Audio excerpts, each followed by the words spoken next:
Thank you very much for joining me, brethren.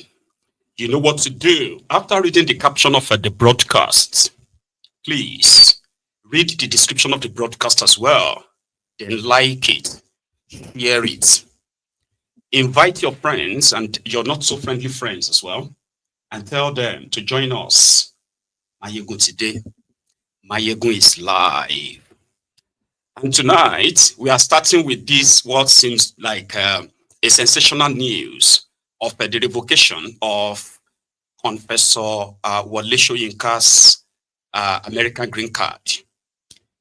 Last year, Professor Soyinka, during the American presidential election, publicly, right, rejected Donald Trump. And he, in fact, said his return, right, will bring more kind of like destruction to America. And if by any chance Donald Trump becomes elected as the president of America, right, Soyinka, will cut his green card openly and ban it. So, and then he did.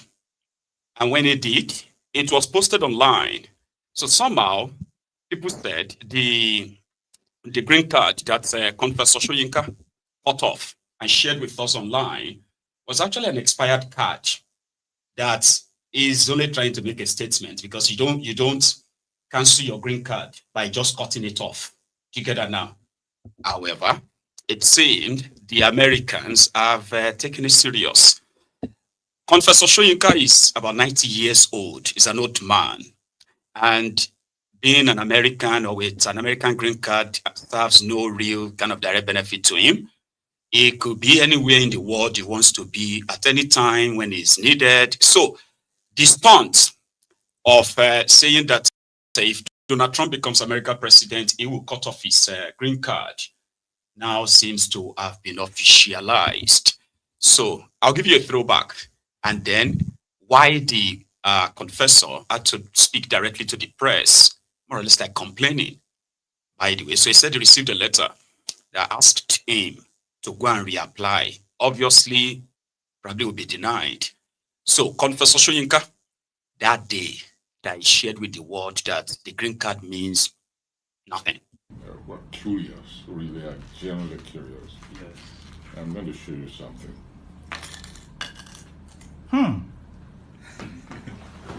Is that it? Wow. So you Okay. can see, Yes. but you mustn't, Take a picture. you mustn't, You mustn't take a picture. Oh. So the card is just plastic. It is like you losing your residency, your green card, or your resident card. So you can always apply for another one, or apply for a replacement. But there is a strong legal instrument behind that residency. So it is not by that card. But right now, the confessor is telling us that the Americans have taken it serious. So that is where we are going to start from this evening. Yeah. Confessor, what happened? could it be that they're angry that I'm hosting their citizens just when they're reconsidering, or they invited me? Was what happened on that date, November 11, many years ago. So it was rather unfortunate that they picked that date. And I said, sorry, I'm superstitious. I'm not coming on that date. And then ultimately, I made it clear I was also not going to apply for another date to bring in my passport. So I left, I traveled out. When I came back, or even before I came back, I got a letter from the ambassador. What is that? What is our problem there? Is the house falling down or something? Just give me notice so I know which direction to run. So I got a letter from the ambassador. Very nice letter, very courteous. I wish always to stress this, that I have absolutely nothing against individual citizens as citizens of any nation. This is an issue which concerns the government. I have continuing good relationship with members of the consulate, the embassy. I received nothing but courteous treatment from them. I want to stress that. And so I received this letter in which he informed me that he was away when that letter was sent, and that if I would please give him a call, he would try and explain the circumstances and so on and so forth. When I came back again, I got a letter, a reminder that I should call him. So I called. We arranged a call with him. I think it was 4 o'clock about a week ago. And he explained, and again he offered a special visit by me. I'd be received by the consul, and then they would ask a few questions about the possible facts which existed that they didn't know about when this visa was issued. He spoke, and he spoke frankly, and I said, shall I be equally frank with you? I'm not interested. It has nothing to do with me personally. It has to do with the treatment which I know, the brutal, cruel, and often unbelievable treatment being meted out to strangers, immigrants, even in some cases, permanent residents, which of course include quite a number of Nigerians. I know of a number of Nigerians who were turned back, who live in the United States, who've lived there all their lives. Some of them have businesses, they have grown-up children, families who are even citizens of our country, but we just left in the normal way to visit home, and then found at the airport they weren't allowed to get on that plane, because in the meantime, either their visas were under examination or had in fact been revoked, but they were not allowed to go back there, etc., etc. I don't want to run into you all know what's been going on. It's all over the media. You have friends, you have families there. So I said, it's not about me. I'm not really interested in going back to the United States. I said, but a principle is involved. Human beings deserve to be treated decently wherever they are, wherever they drop their buckets, even places where they're just visiting briefly. I said, I'm sorry, I will not apply for a new date. So he sighed and said he was very sorry, but that meant that my visa would be revoked. I said, by all means, I'd be willing to receive the letter of revocation. And I assured him that both he and his staff are given permanent visa waiver anytime they want to visit the Autonomous Republic of Ijegba, situated in Abeokuta. That there will be no reciprocal conduct from my principality. So he laughed, and eventually, of course, the formal letter arrived and I received it. So it's necessary for me to give this press conference so that people in the States who are expecting me for this event or that event or were thinking of it, not to waste their time. I have no visa. I am banned, obviously, from the United States. And if you want to see me, you know where to find me. That's elementary as that. There's a comment which is necessary. So I asked myself, however, the visa doling department is now looking into past history, because this is a statement that certain facts have come up. We're talking about thousands of people, by the way. I want us always to bear that in mind. So they've dug backwards, and if you remember, there were statements to the effect that anybody with any past criminal act, even felony, just misdemeanor, was qualified for revocation of visa. So I had to start looking back. Have I ever misbehaved in the United States? Do I have a history? Have I been convicted? Have I gone against the law anywhere? And I remembered finally 2 instances which I want to make public now, in case it is brought up later on. So they will say, ah, you hid that one. Could it be that he has no job?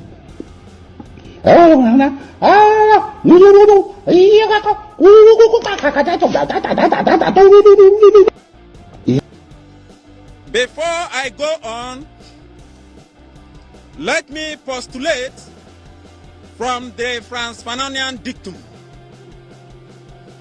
which stipulates that the dialectics of reconciling 2 conflicting ideas is the algebra of revolution.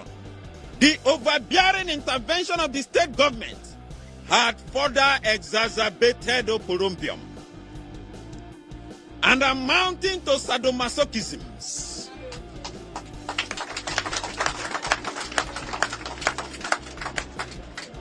Acrimony and chaos in our community.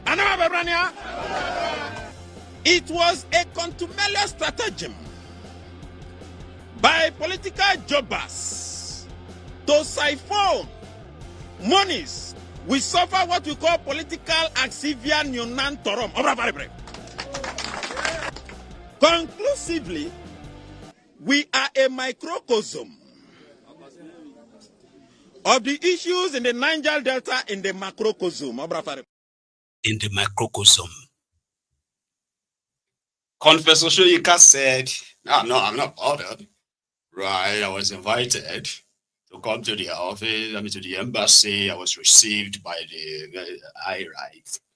You went for an interview, but why did you go for an interview? Why? They didn't need an interview. Somebody, I'm not in America, right? Those of you who are in America, you can help me. So if you get green card, is that green card not your permanent resident card? Please, just 1 minute. Tell me. Where green card, is that not the same thing as your permanent residency? Sort of, they are different. Because Soyinka has become the American green card holder for more than, from record where I gather, he has been an American green card holder for more than maybe about 30 years now. So, okay. Did they target him because of his political views? Maybe. But they did not force Soyinka to renounce America because of Trump. And he said it in his interview there by saying, oh, you know what? I don't like the fact that immigrants are being targeted, and they are being questioned and all of that stuff. So he expressed himself, the blah, the blah, the blah. So the thing is that, Baba, you completely denounced America. And that's something that, well, from my own opinion, it will be like Nigeria or no. Nigeria is a place where you can quickly just cut or burn your passport. And then you wait for the Dokwemu stupid service to target you. So why did he need to go and have an interview? No, he didn't go for interview.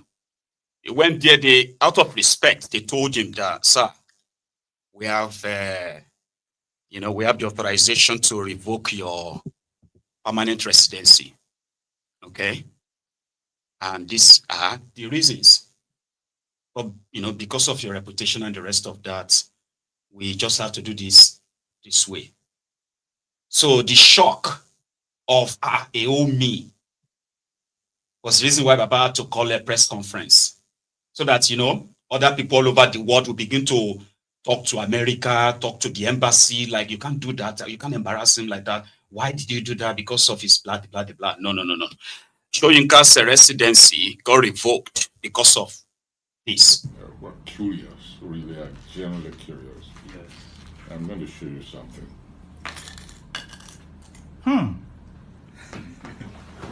Is that it? Wow. So you can see, Yes. but you mustn't, Take a picture. you mustn't Oh. You know, the internet is crazy, right? That's why we all need to be very careful what we put out there. But again, except Soyinka needs our attention, in which we can't do anything. Normally, if he meant what he said when he said that, he's got no business in America anyway. So anybody who wants to see him should come. That it was told to reapply. Reapply as what? You no longer even live in America. So what is he going to use to reapply? Green card. Does your green card expire? Your permanent residency, does it expire, ours expire, right? Until they give you indefinite. So your green card, I want to believe it's like that of the UK's, indefinite leave to remain, ILR, which means you don't even need to get a British passport once you have the indefinite leave to remain, ILR. So I want to believe that's the same, and you don't renew that. There's nothing like, okay, I want to go and renew my ILR after 2 years, after 5 years, after 10 years. So you don't. The most you can do is just go and apply for citizenship and pay for the passport. And then you can have the passport. Or you can then be renewing the passport because passport expires. So why do you Americans every 10 years? Okay, solid. So okay, they told him to reapply then. So maybe he's telling the truth in that sense. So then he said he told them that no, I'm not doing that anymore. You get? Yeah, I get that now. Thank you. So Confessor Soyinka want us to know that Donald Trump is punishing him because of his own political views, and is just being like every other American, who is covered under the free speech, right? Under the, what's that one called again? Is that Fourth Amendment? I don't know.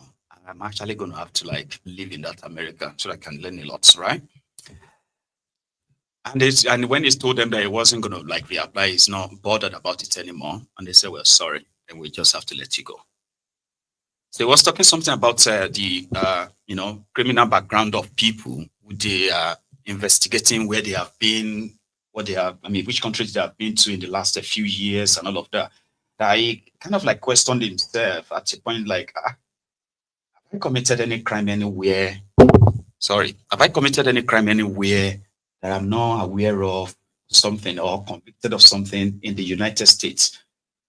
Well, Baba, you have not committed any crime that you have been kind of charged to court, of course.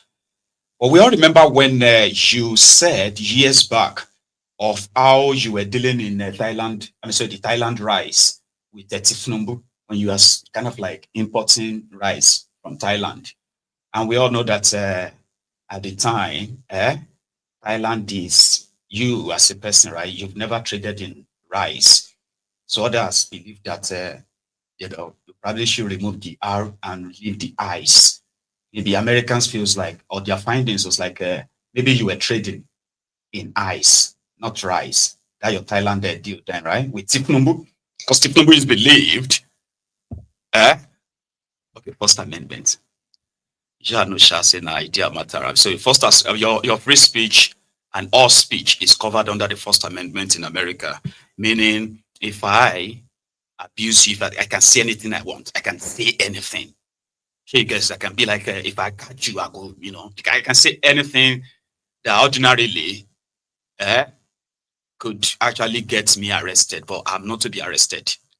So if I get arrested because of what I say in America, I will be let go because it's covered under the First Amendment. I can call Trump any name. That's why they are all calling Trump's every name, and nobody is arrested for calling Trump different names and all of that stuff, because American Constitution protects them. It's called free speech.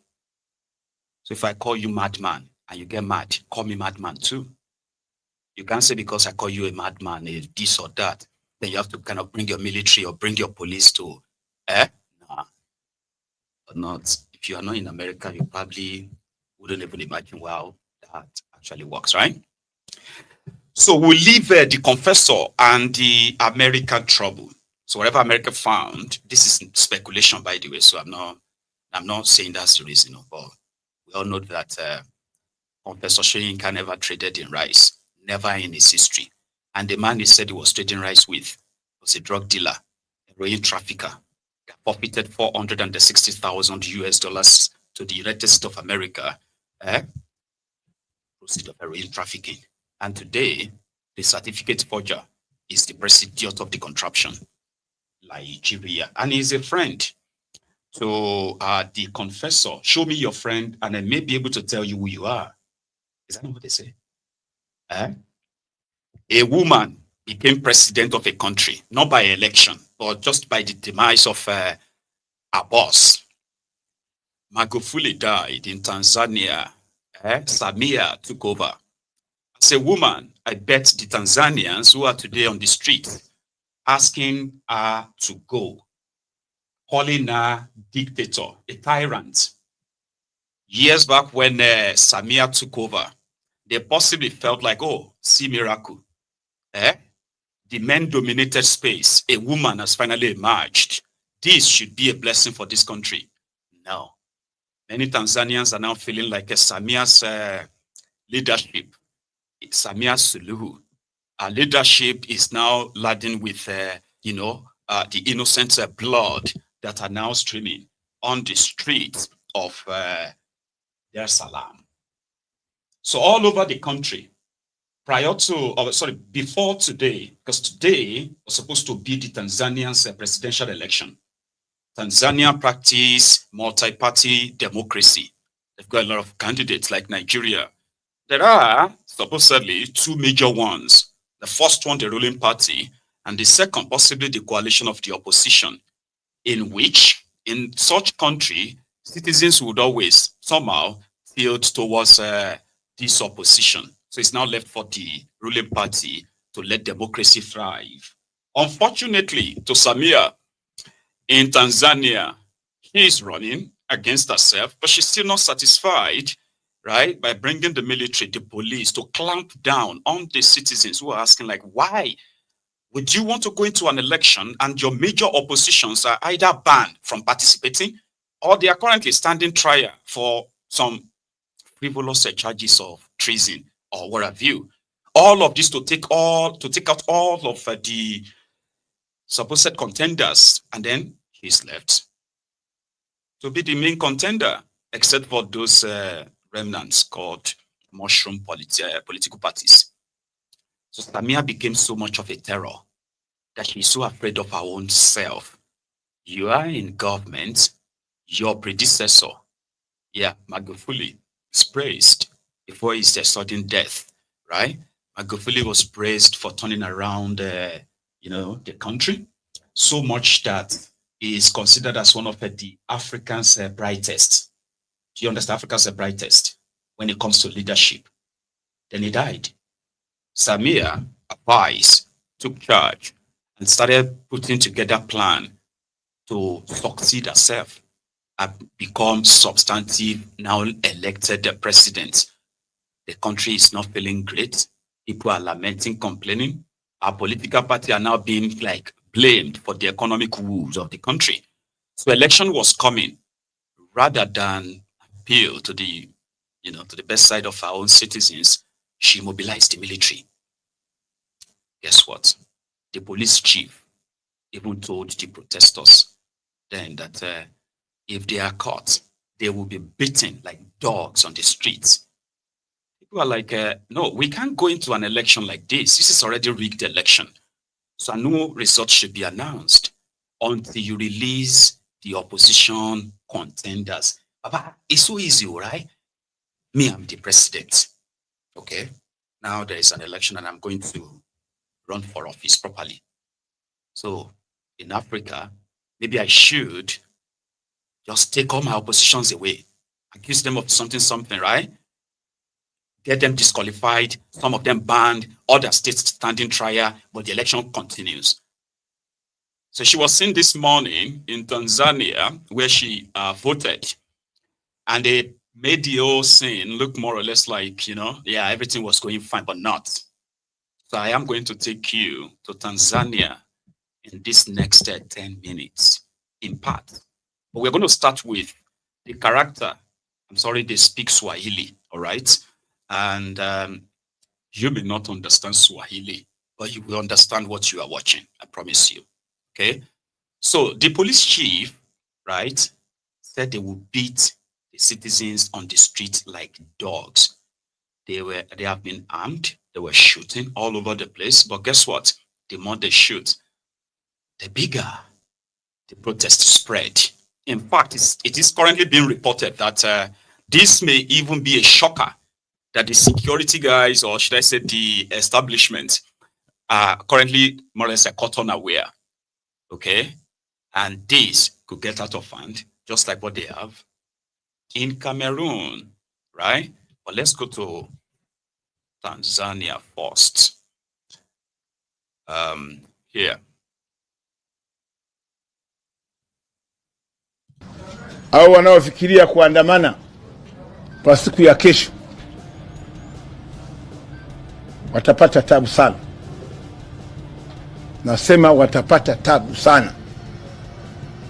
Kipigo chake kitakuwa ni cha mbwa koko. Kwa hiyo na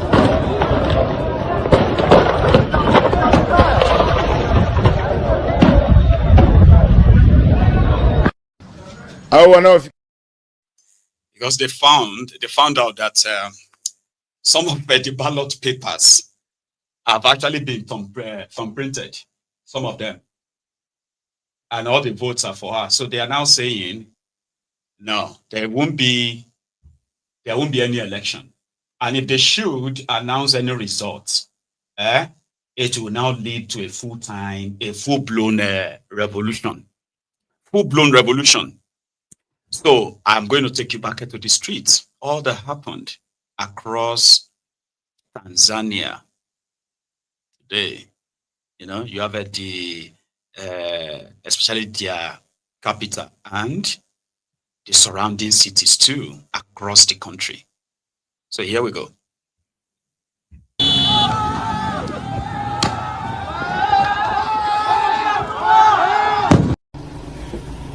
Watanzania, hii ndio hali halisi kwa upande wa Nyamongo, yani jimbo la Tarime vijijini, na walio wengi wamesema kwamba hawezi kwenda kupiga kura. Sababu kubwa ni John Heche amekamatwa, yuko ndani bila sababu zote za msingi. Wanasema na wamesema kwamba wao wanasimama na John Heche katika hali ngumu wanayoipitia. Kwa hiyo wananchi walichokifanya wamesusa kwenda kupiga kura, iwe ni wana CCM, iwe ni Chadema, Chauma, ACT. Kama unavyoona hali halisi jinsi ilivyo, na saizi ni saa 5 inaenda. Hakuna mtu yoyote kwenye vituo vya kupigia kura. Kama unavyoona wasimamizi wa uchaguzi wamekaa tu. Hali ndivyo ilivyo ndugu zangu. Kwa upande wa Nyamongo hali si shwari kabisa kwenye upande wa upigaji wa kura. Watanzania hali halisi ndio hii. Na sio hapa tu, ni jimbo zima la Tarime vijijini, hali ndivyo ilivyo.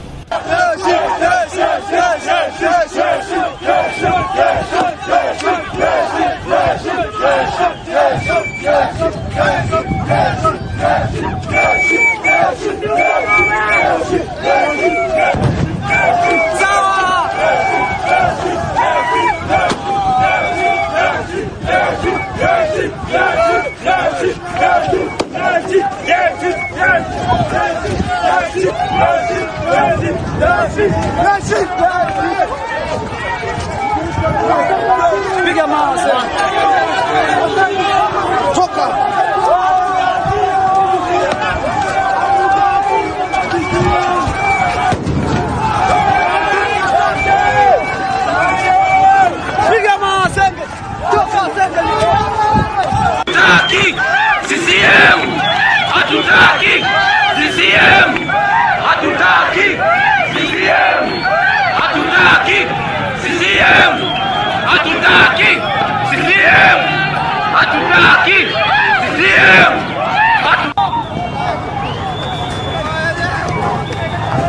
kituo cha kupiga kura.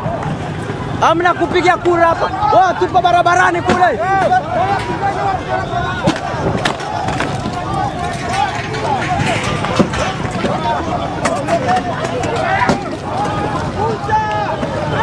Tupo barabarani kule.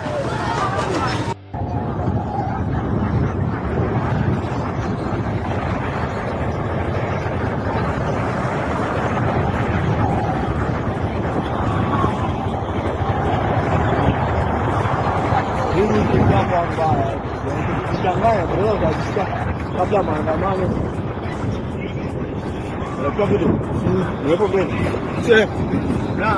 kama mnavyoona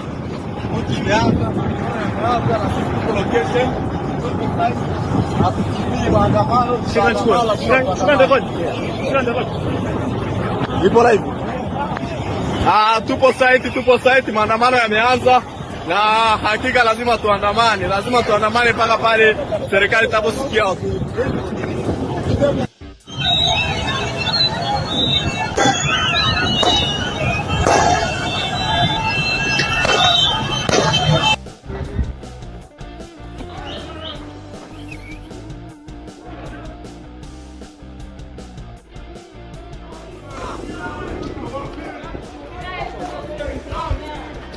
Kwa heshima jamani.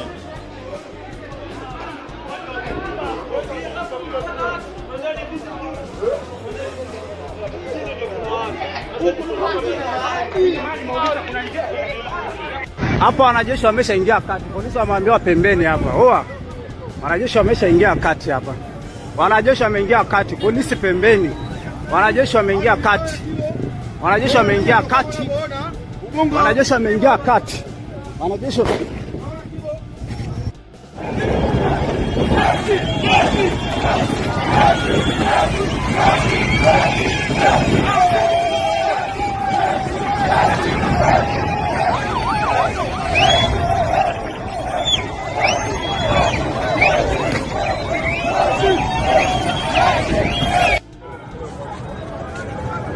kila mtu atapata like.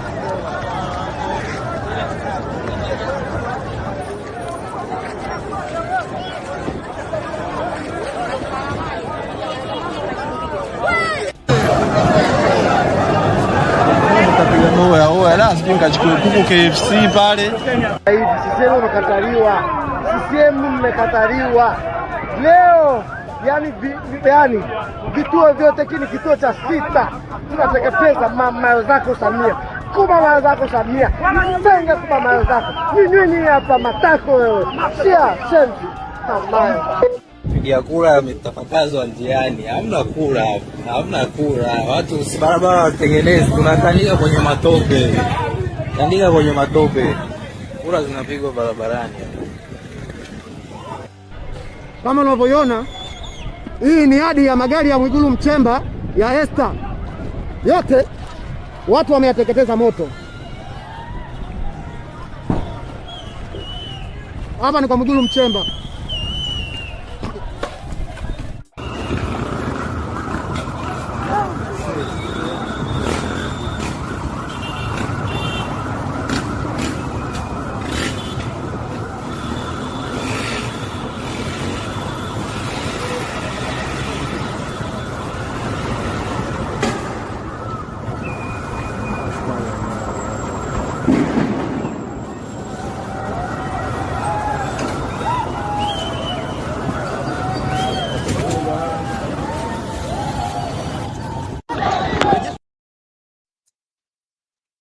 Police everywhere, the military, they've been showing what they call the show of force for the past 2 days.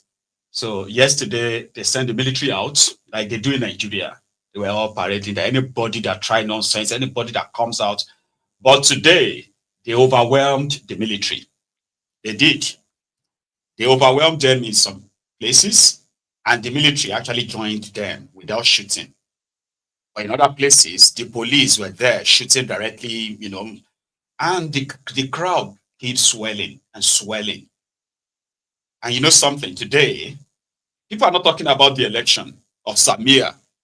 People are now talking about the people's rejection of that charade. That's what people are talking about. That's what we are talking about right now. So expectedly, maybe they are going to announce her as a winner, as usual, right? But these people are saying, you better don't announce any winner because there's no election. You cannot lock up your opposition or ban some of them and still call that election credible. And that kind of reminds me something. So those of you who continues to disagree with the obedient, that believes that Peter Obi won the last election, but they allowed the criminals to steal it from him. While the criminals themselves are worried, right, of what you could do, they were surprised that you did nothing, as many of you were waiting for who is to kind of call, who is going to protest. Now, this makes sense.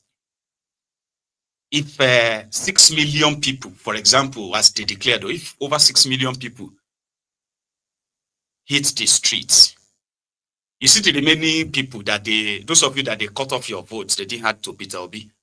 That some of you said they actually will probably get more than 10 million votes in your last charade. You are the one that voted. You are the ones that gave all of this hue.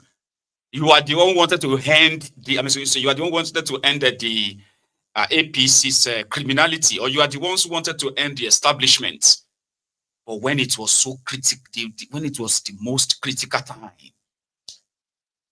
the criminals were holding their breath, waiting, holding. They're going to, they're not. But you allow them to announce it. The rest is history today.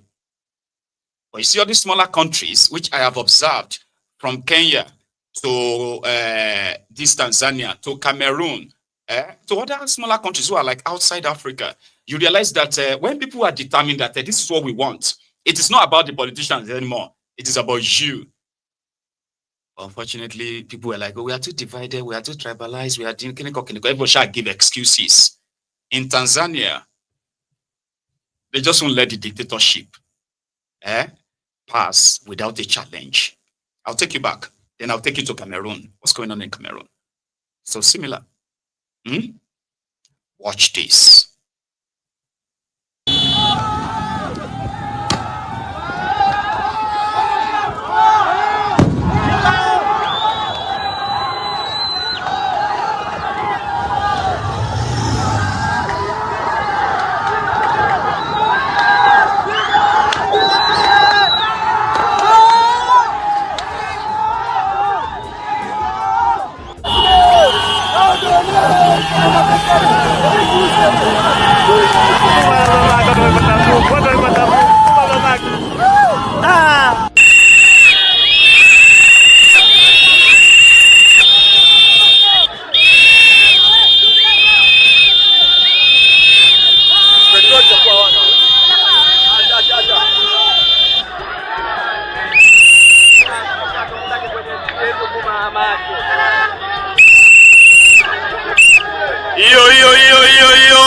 Huwezi kuzuia Nyomiro wewe. Tunamtaka Samia popote alipo aje. Chana lote hilo.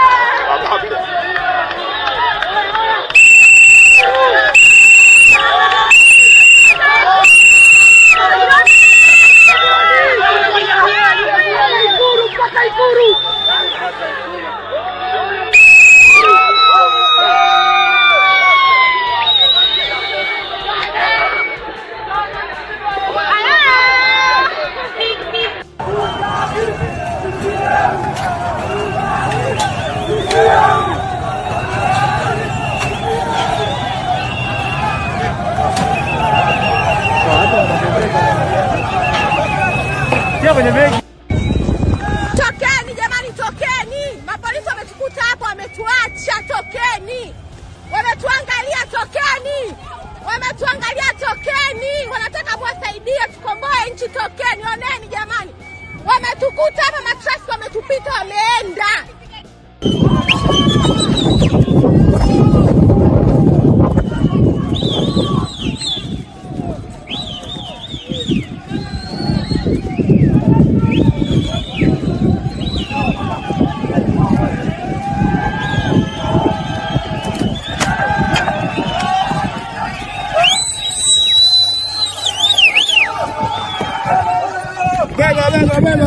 Mamake.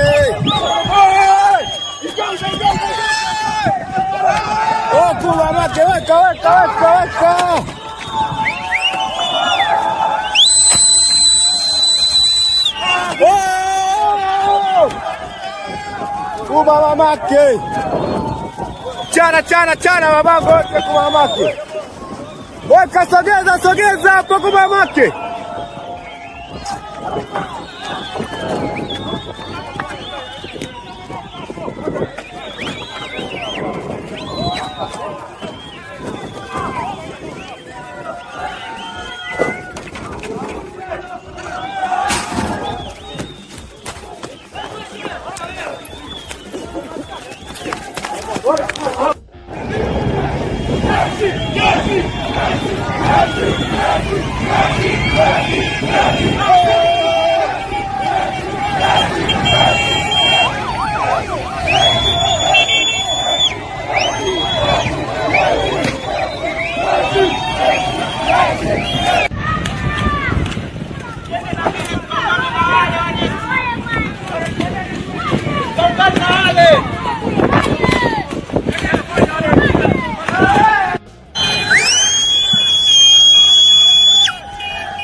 Jengo la 400 shenzi upiga moto tu.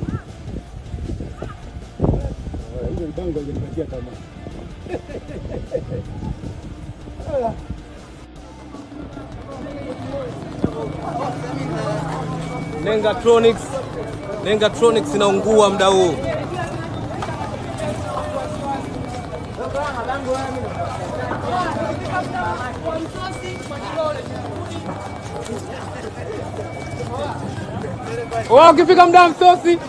Ukifika muda wa msosi shishipudi kwa Shilole.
Hatutaki Mama Samia. Those are Tanzanians who have had enough.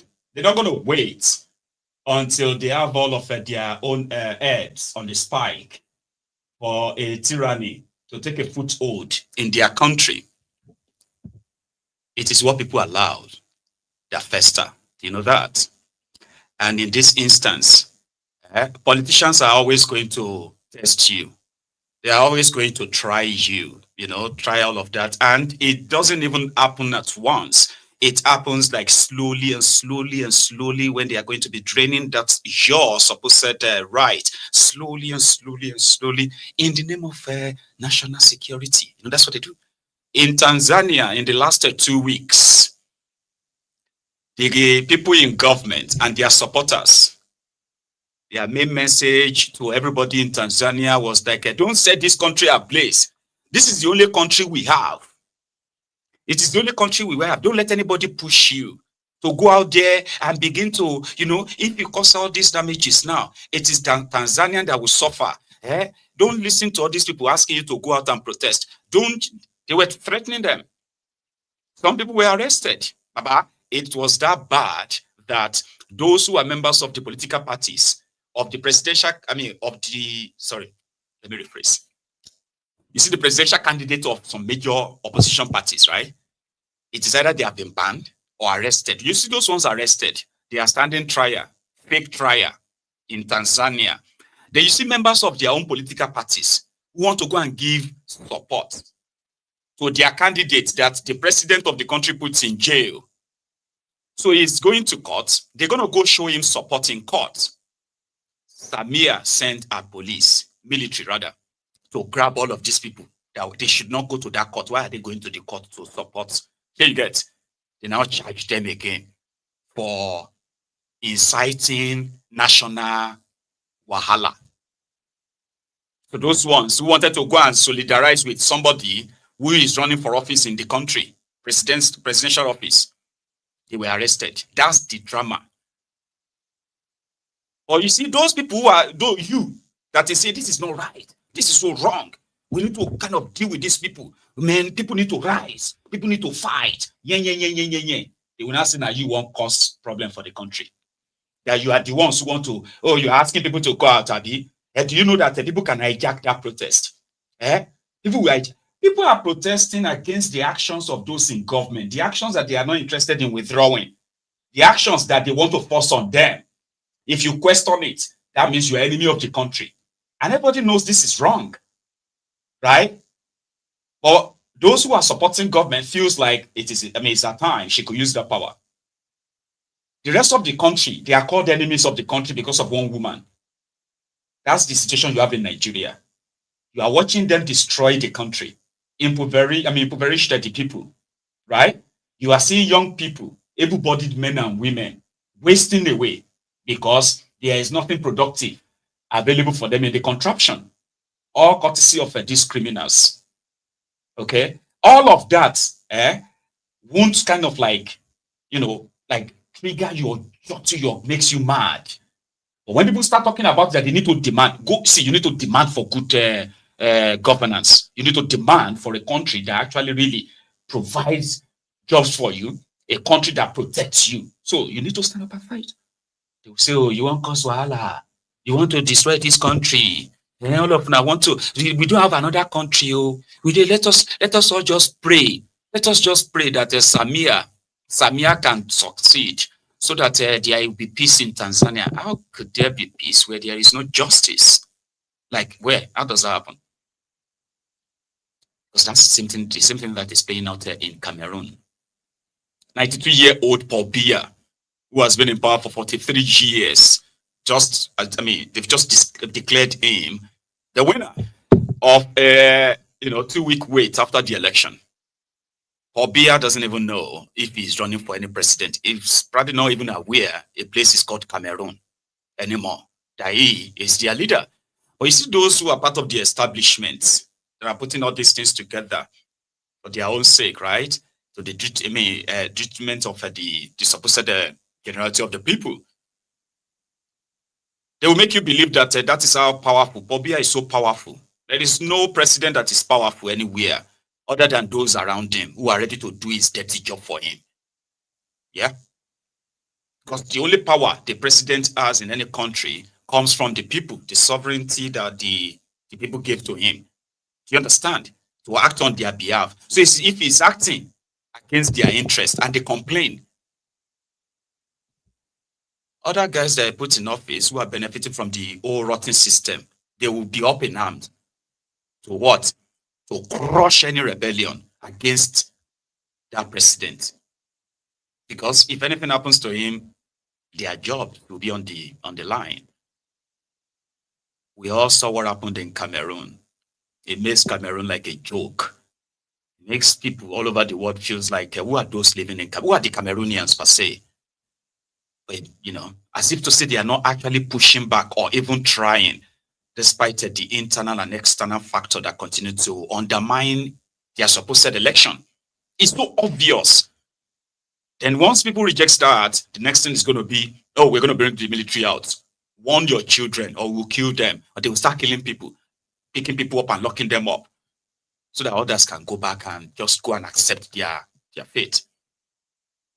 So it's been a kind of like, it is a style of, repeated again and again and again and again, and it seems to be working. Until now, the Cameroonians have refused to go back inside.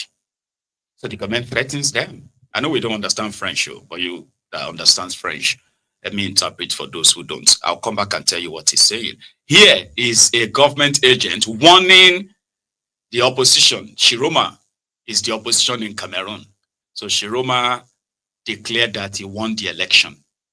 But the electoral body delayed for 2 weeks.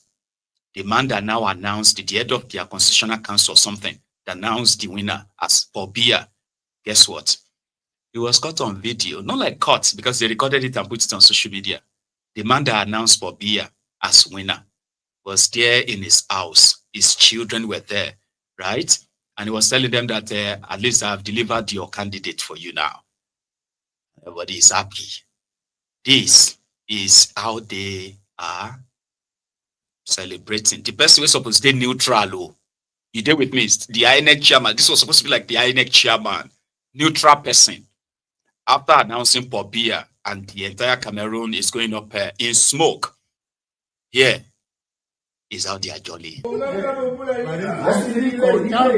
Je suis content que vous vous réjouissiez à la fois du travail fait par votre père et la victoire de votre candidat.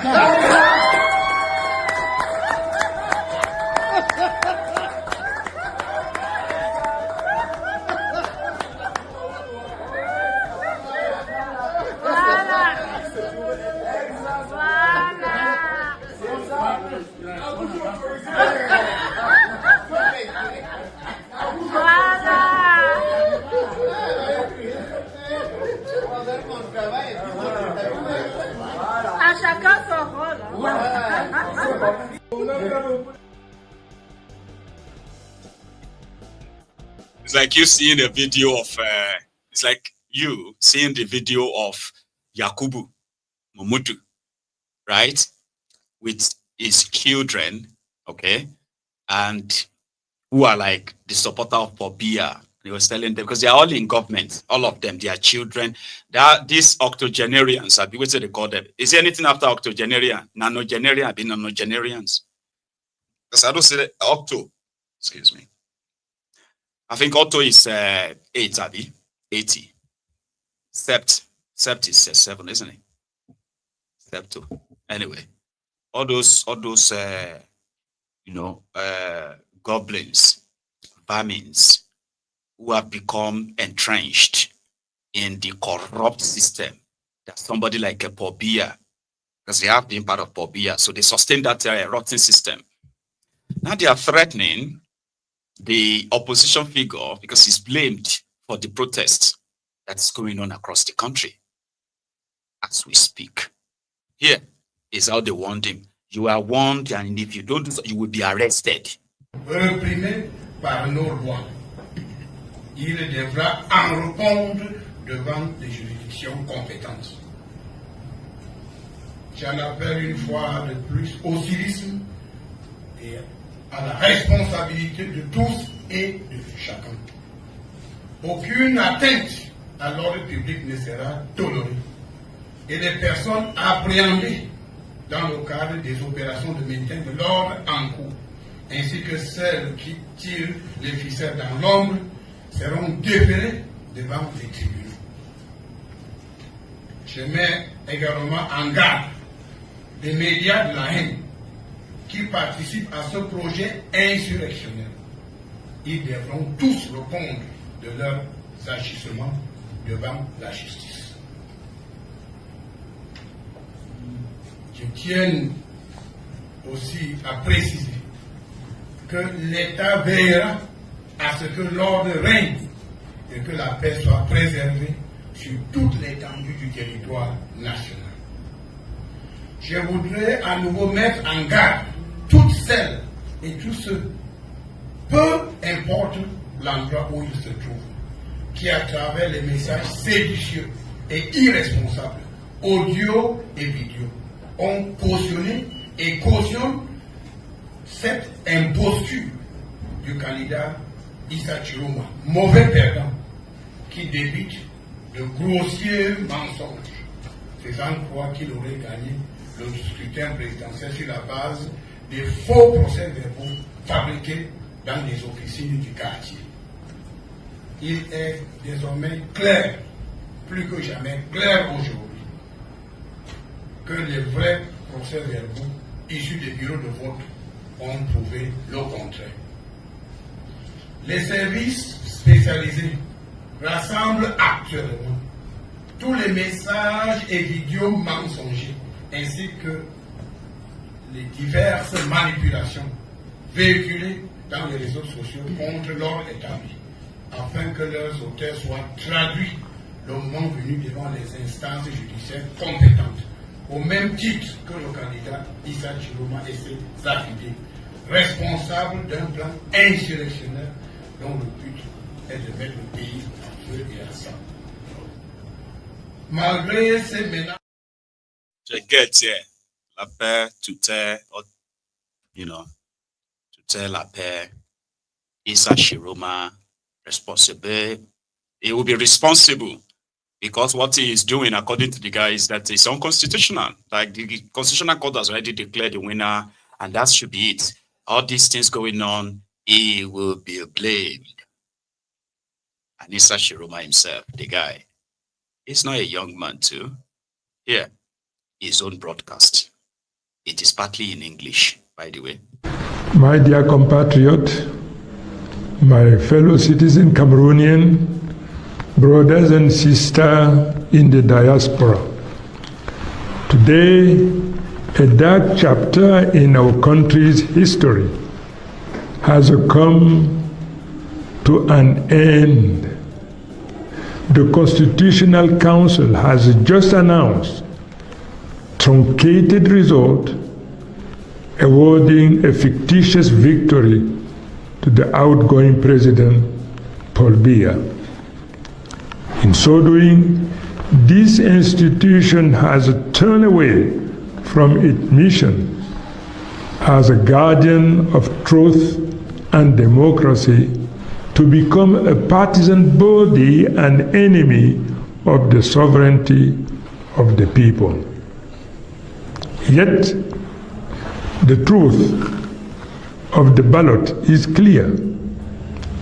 The official report from our polling station, compiled and secured by our representatives across the country, demonstrate unequivocally that we won this election by a large majority. This victory is not mine alone. It belongs to the Cameroonian people. At this moment, I wish to pay a solemn tribute to our brothers and sisters who fell in the bullet of a regime that became criminal while they were peacefully exercising a universal right. Their sacrifice will never be in vain. Their blood reminds us that freedom, justice, and dignity are worth more than fear and repression. People of Cameroon, you turned out in large number despite intimidation and threat. I thank you. This time, they will not stop us. We have already won. No falsified proclamation can erase the legitimacy given to us by ballot box. We demand an immediate end to the barbaric act, the killing, the arbitrary arrest, and the intimidation. Setting a country ablaze and drenched in the blood simply to cling to power is not only a moral failing, it is a crime against the people and against humanity. I solemnly declare that the people will not back down. We will not yield to fear or to manipulation. We remain united, mobilized, and will continue to resist until final victory. As with in our neighbors, in 2010, legitimacy will triumph over instrumentalized legality.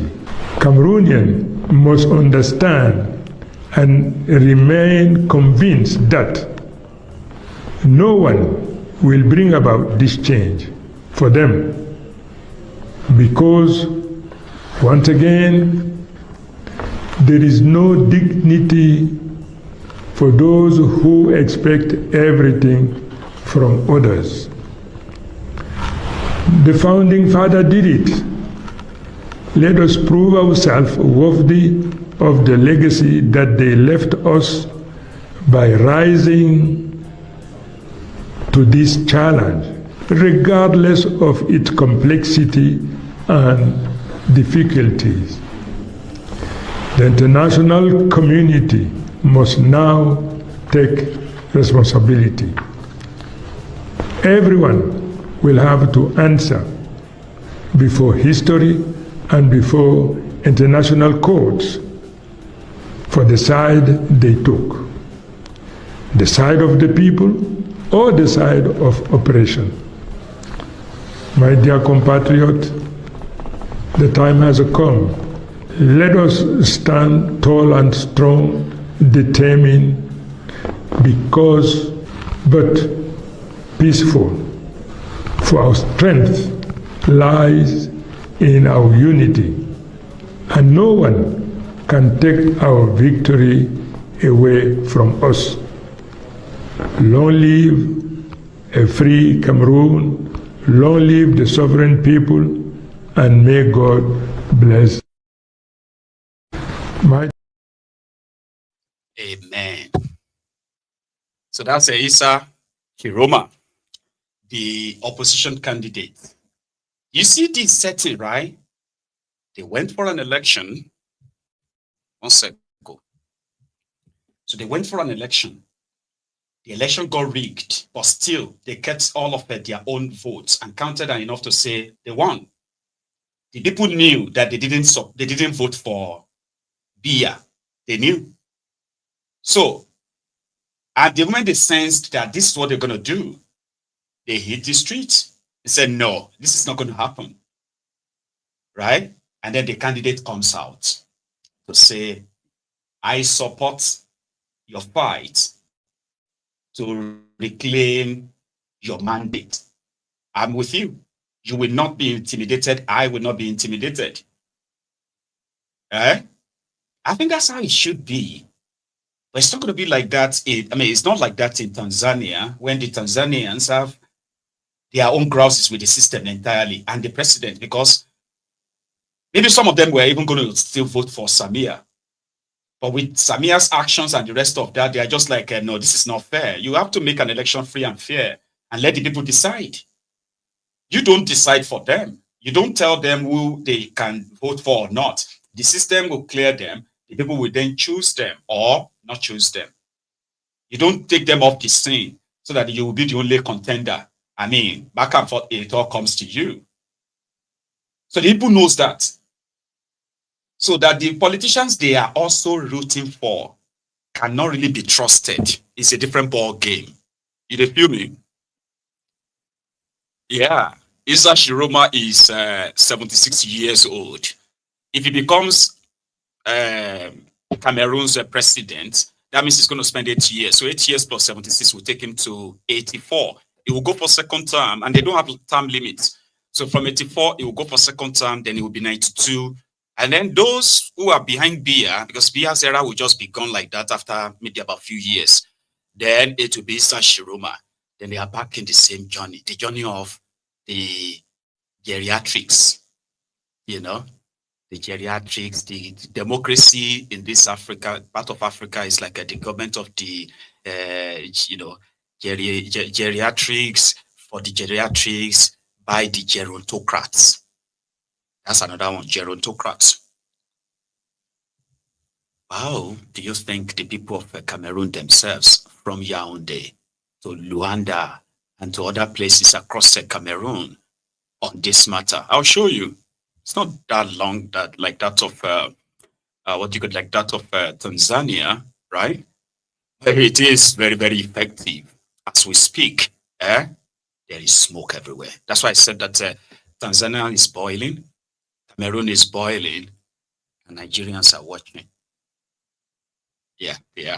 So here, on the streets of Cameroon, from Yaoundé to Luanda.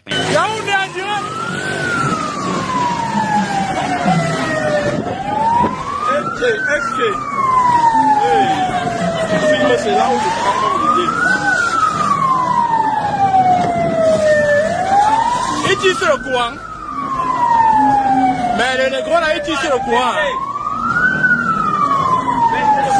En plein Mokolo.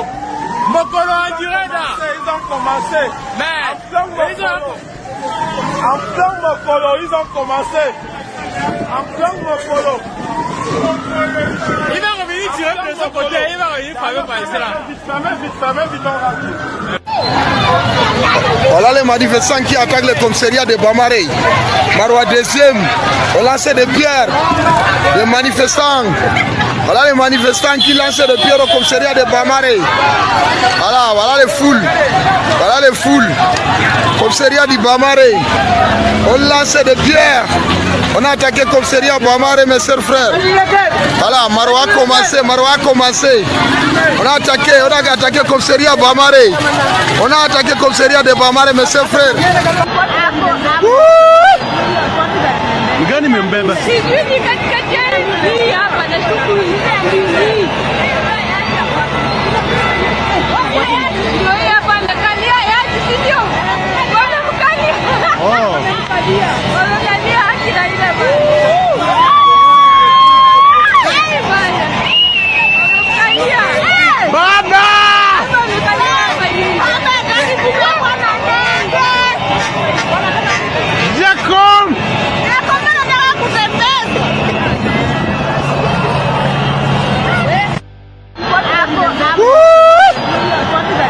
Gani membeba?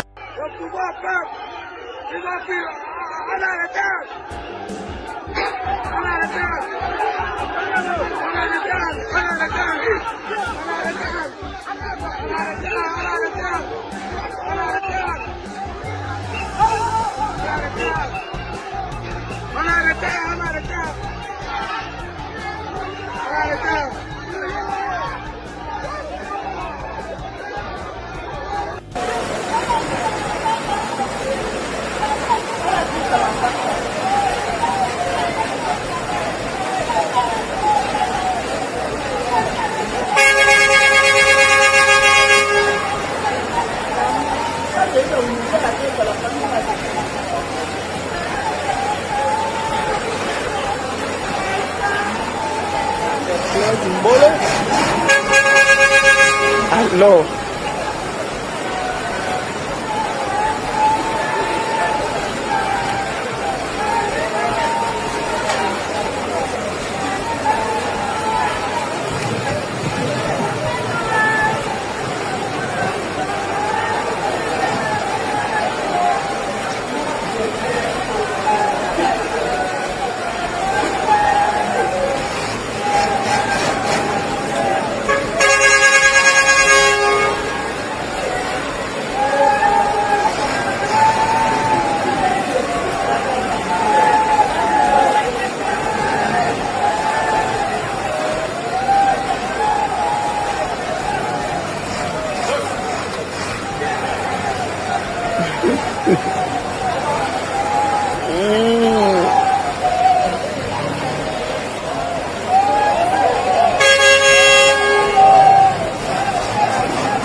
That was Cameroon. It is still ongoing, and there's always going to be more update from there. But let's go back to Nigeria. A young man has taken it upon himself to start a campaign of calling the attention of dubious Dapo, right, the GPT governor of Ogun State, getting his attention on the dilapidated state of the roads in Ogun State, that it has actually become a national shame, a kind of a national emblem for the people from Ogun State. Successive governments have ensured, right, that they spend more money on publicity, you know, polishing their images, as well as much as they are promoting this, their white elephant project that really doesn't have direct bearing on the people, right? And they still award themselves as, you know, best performing governor. I did this or that. So this guy says he's a Ronuku, by the way, and to prove to all of us that, well, that they are Ronukus doesn't mean that they are always comfortable with the situation. However, you know, even if the situation is actually worse or gets worse, they will still tell you that APC, Egbekegbe, is the choice, so to say. So this young man is doing this campaign, and I think I should have publicized that like others, because if they fix the roads, right, it's going to be to your benefit, huh? But they won't fix it. It's not that they don't know. It's not that they are not saying it. Dubious Dapo just completed a planned cargo airport. He's turned that to what he now called the international airport, because he won't have to drive on your roads. All it's going to take is just to fly his private jet from Remo to any part of Nigeria and any part of the world, and same when he's returning back, and then use a shopper from Remo to Egba quickly and then back. As for the roads, those of you who are still walking on the roads or driving on them, you may need an extra prayer for him to even remember that, oh yeah, oh, we needed to do the road. Oh, I forgot. Thanks for reminding me. Maybe this will be that, thanks for reminding me that we needed to do the road. So this young man had this for us. The first part. Mind you, if you haven't really liked the broadcast, by the way, right, please do like it now. If you haven't shared it as well, it will also be a very good time to remember, as I'm reminding you, to do that. But let's go to Ogun State, as even though road no day, road to Ekesef no day. But see the state of our roads. Ṣé ti wọ ọ̀nà báyìí sí? Ẹ̀yin náà wo ọ̀nà, ẹ wo ọ̀nà, ẹ wo gbọ́ ọ̀nà, ẹ wo àwọn èèyàn tí wọ́n ń ṣubú, ẹ wo, ẹ̀yin náà wo, ẹ wo ọmọ school, ẹ wo, ẹ̀yin náà wọ́n tọrọ Ọlọ́run, ẹ wo wọ́n, ẹ wo wọ́n tọrọ Ọlọ́run. So I'm sorry o, ẹ̀yin náà wo, ẹ wo ṣọ́nà lélẹ́yìí, ṣáyèrè, ìkàlẹ̀ ń ṣe fún wa o, ẹ wo ń sìn, gbogbo ẹ̀yin ìjọba tó jẹ́ wípé gbogbo ẹ̀tọ́ tó yẹ kẹ́ ẹ ṣe fáwọn ọ̀lú ẹ̀ ṣe, iṣẹ́ rẹ̀ ń ṣe iye ọmọ ìbámu ẹbí mọ̀ ebi ń pa ọmọ nìkan, Ọlọ́run á dá fún yín o, Ọlọ́run á dá fún yín, ó ti yín, gbogbo ẹ̀yin tó yẹ kẹ́ ẹ ṣe ẹ̀tọ́ fún mẹ̀kúnnù tẹ́ ẹ ṣe, Ọlọ́run á inú Ọlọ́run nu.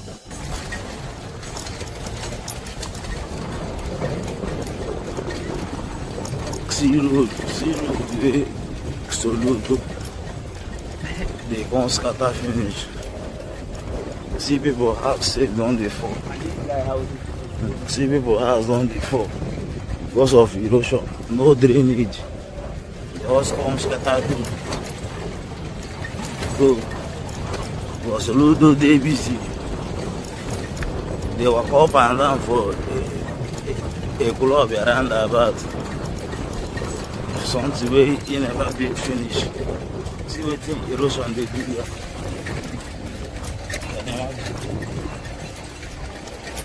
See now Oboji Link Road since last year.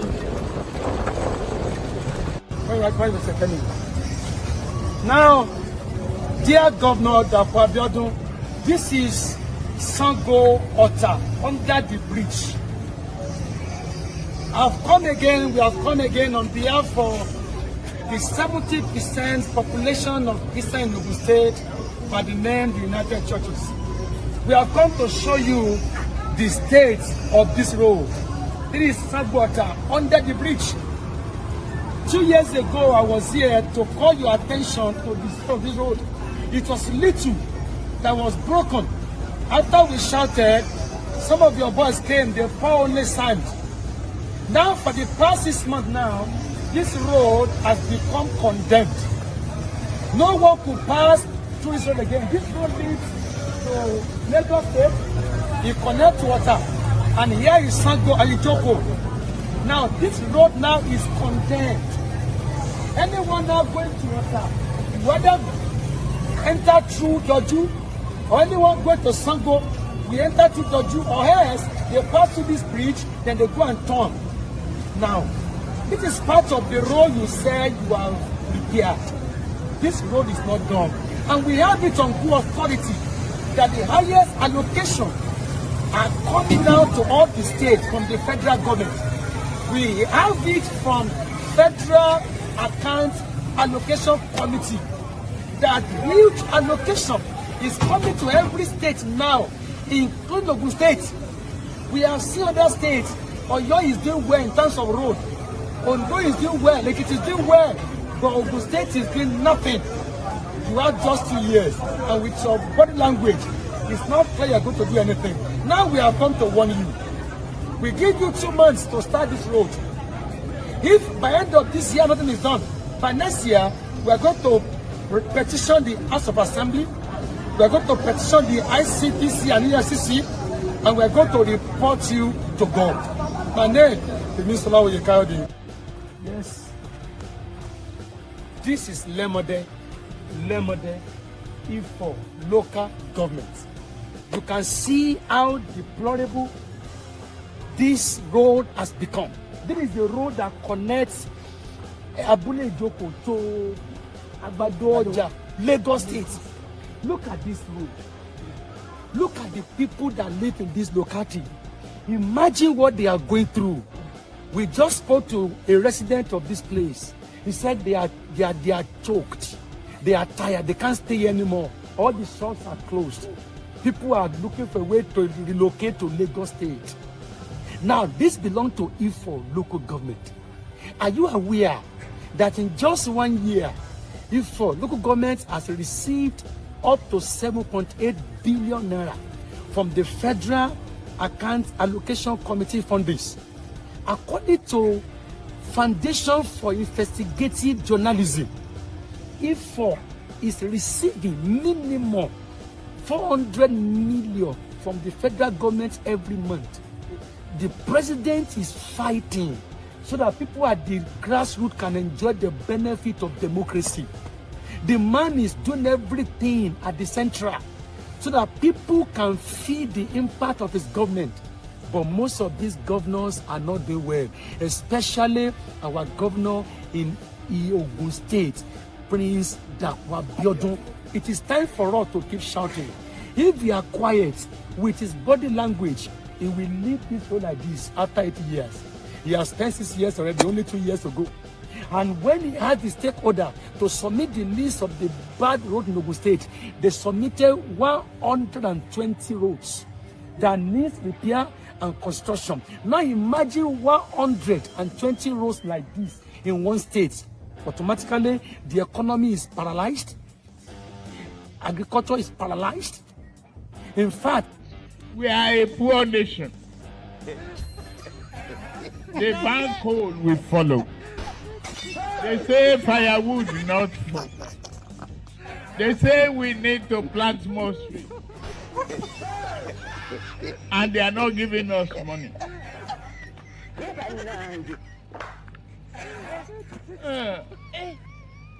We need to open our eyes, shine it, and tell the West. If you don't guarantee our finances and work with us to stop this, we are not going to comply with your climate change. They'll do it. They'll do it. Right. I saw, that's why I told you that he's a Ronuku. But I don't want the shirt he was putting on and the hat he had on. I don't want that to take away the importance of that message he was passing. Look at the state of that road. Somebody's been governor for 8 years. Prior to that, we've had another 8 years, 4 years, 24 years of democracy that they wanted to feel so good about. That is the, what do you call that thing again? Benefit of democracy or dividend of democracy. I just love what he did, and I think he did a good job by bringing that to light in such a way, comprehensive way, that at least everybody can see beyond their lies. If the Ronukus themselves are seeing the lies in this manner, and they are helping us to bring them out in this way, there's no other thing to do than to weaponize it. And that's what we're going to do. We're keeping it in the diary. Trust me. But there is more. Okay? There is more. Bro. States, I bring to your notice what is happening in Ogun State under your governor, Governor Dapo. Look at the condition of this road. This is Moko Junction that connects to Ayotoro, to Lafenwa, and it connects them to Ayobo, Ipaja, Ogun State. Imagine over 100 of roads like this in Ogun State. I have come to show you that your governor is doing nothing. We voted for him, we campaigned for him, we voted for him, but he has this nonchalant attitude to the plight of the people. And the one that pains us most is that federal government is giving heavy allocation to the states. More than anything in the history of Nigeria, federal government is sending money to all the states. Imagine, you will be shocked to know that over 200 billion to 400 billion are being released by federal government to all the local governments in Nigeria every month. But yet, nothing is happening. Ogun State is collecting 3 times allocation of what he used to collect, but nothing is happening. He has spent 4 years, he has spent 2 years of second tenure, and from the governor's body language, it is sure that he's not going to do anything. Now, our president have cried. Tinubu is crying, and the man is doing everything so that the grassroots can feel the benefits of democracy. That was why he fought with his 36-day governor, so that local government can have autonomy, they can have financial independence. But the governor don't want it to happen, especially in Ogun State. We have been to other states. We have been to Oyo, we have been to Osun State, we have been to Ondo State. We have seen how they construct roads. We have been to Ekiti, but Ogun State is different. We don't know why. And don't forget, major churches in Nigeria, leading churches, their headquarters are in Ogun State. The first church in Nigeria was in Ogun State. Redeem headquarters, Ogun State. MFM headquarters, Ogun State. Winners headquarters, Ogun State. Government, Ogun State. But look at the state. This is not normal. That is why we are calling out our governor. We will not allow him to leave this state like this. You cannot spend 8 years and we cannot see the justification of the huge allocation that you are collecting every month. We will not allow Governor Kadadum to leave Ogun State like this.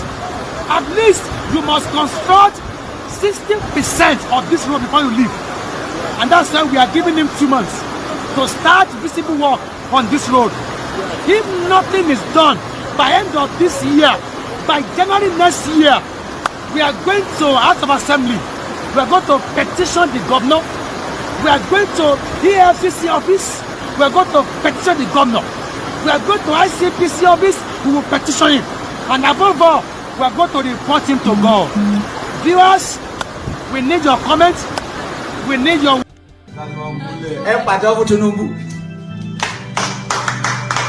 Nuisance lele. Nuisance lele. Nuisance lele. I don't know. I feel like it won't be complete if I don't add that. Here you get. We got the message. Or reporting him to Tifnumbu, or reporting him to a state assembly, reporting him to God. That is diabolic.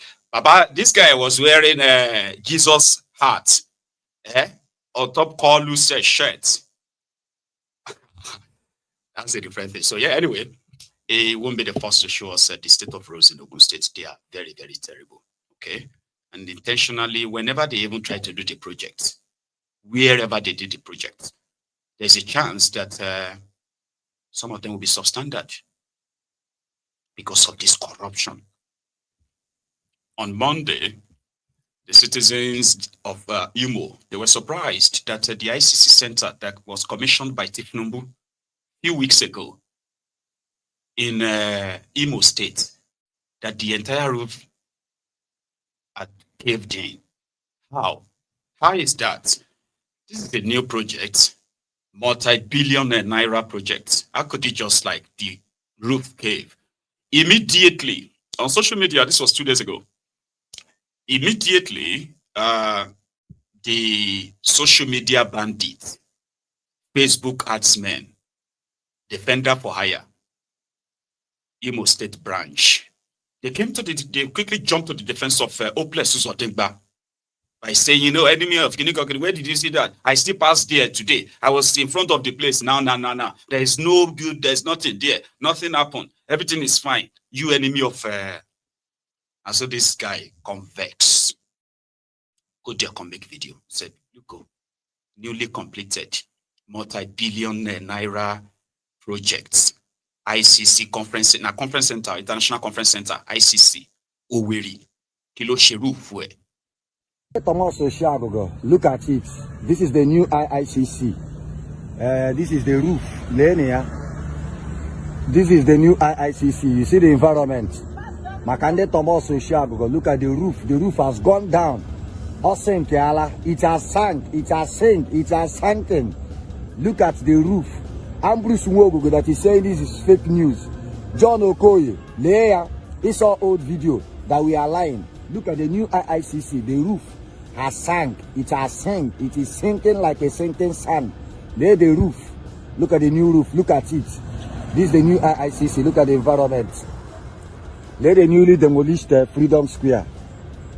Look at it. I just had to go here this morning to make a confirmation video. Makande Pogai liars in this state. I hope you can confirm the video now and everybody can rest. Look at it. The new IICC. Look at the zinc, the ceiling, everything has gone down. The POP, the roof, every damn thing has gone down. Oh no, bye-bye. I'm highly disappointed of Nigerian government because the Nigerian government were highly disappointed in them due to foreseen circumstances. Definitely, I'm one of those people approving. People should die in coronavirus is more better than people should die in hungers. Hunger kills more than coronavirus because some people are less privileged. Due to for simple reasons that I said it, some people are less privileged, which they are based on daily pay, which are not even based on salaries. But our government thinks that the knockdown is the best solution to coronavirus, and proving it to an extent and to the levels of alacrity that if someone die in coronavirus, it's more efficient to die in hunger, because some people will be at indoor. There's no a way to make our own life. Thank you very much, Charade, Professor. That's our own prof, yeah? If you are new on Maiyegun's diary Politico, so I do kind of mix a bit of, comic with the conversation so that it's not going to be too boring. Politics is boring. Yeah, it can be boring. For me, like, politics is actually fun, especially if you become very much self-aware, okay? If you are very much self-aware, you become, you come alive. That people will easily deceive you, will become a thing of the past. Politics is good. You don't even have to be a member of any political party. You need to know the mindset, the characters, truly, of the rogues that are killing because they want to lead you. And at the same time, you can also be able to help yourself in in being used to be part of what is going to be against you. Because there are those who continue to, like the story of the trees in the forest that keeps electing the axe. Because according to them, there is a part of it that actually look like them. They said, oh yeah, we need to keep voting for the axe. Meanwhile, the axe continue to fall all the trees in the forest. So the population of the tree in the forest continue to decline. But there are those who continue to vote for the axe simply because his handle was made of wood. All these guys, those we call the enablers, right? All these guys who are doing this nonsense, this madness, these rogues, you call your criminal politicians, right? The reason why they are getting away with a lot is because they have the highest population of politically illiterate people. Those who just, they just want to do their business. Oh, I just want to go to school. Or I just want to, forgetting the fact that for you to be able to do your business peacefully, profitably, safely, for you to be able to actually go to school and get a quality education, your children, right? For you to be able to actually function normally, you need normal people at the ends of affair. Because where you have rogues who are being notched on, who are being praised and, hyped by the already subservient, political, illiterate people, they are enablers. So their actions affect you, not just the enablers. So when you are very much self-aware enough, right? And we have that in big or huge population, then all of you will realize that it is a good thing like this.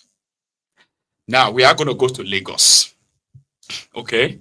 So you've heard about we've been following the demolitions going on in Lagos. You know something that I found out?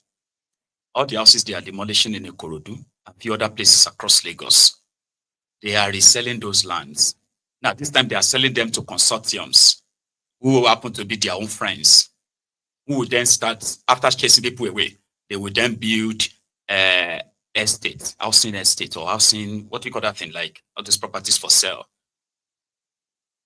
at ridiculous prices.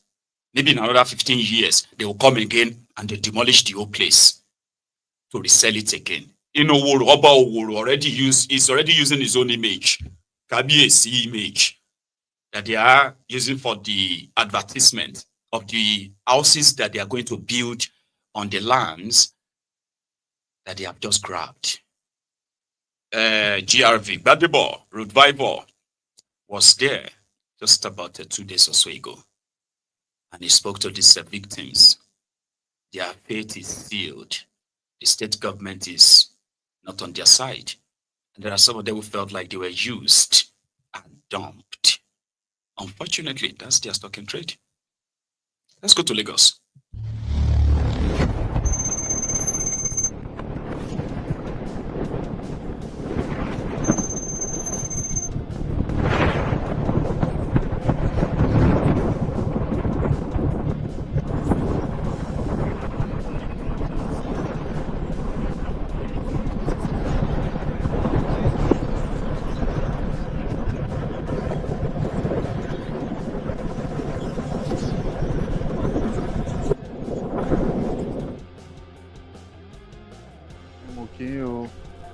Orúkọ mi ni Gbádébọ̀ Revival.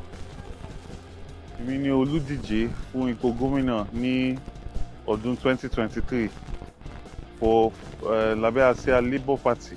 For me, I feel that Nigeria is too hard right now for people to be destroying other people's houses. Even if you want to say that people don't have proper permits, this is not the time to destroy people's houses. You're welcome, Mr. Gbadebo. My name is Kolawole Oluwole John. I so much love politics. All what I did outside Nigeria since 2005 was demolished here. Because I'm a Yoruba. That's why I said my name is Kolawole Oluwole John. And I belong to APC. But since the day they demolished houses here, I hate APC. Even I cannot see anybody that I know or anybody from this environment that will vote for APC. Because all what they were telling us is that the government is not aware of what happened here. Of which we know that without the consent of the government, they cannot just come and demolish. No. They have the power today, but tomorrow can be for another party. The love I have for APC quenched that very day they demolished houses here. Look at people. They are not around. Many of them, they are not around today because they went out to go and struggle for their daily bread. Yeah. It hadn't been you come with notice, you would have seen thousands upon thousands of people around here crying. On that very day, they came in the midnight around to 12, and the demolition kept on going until evening time.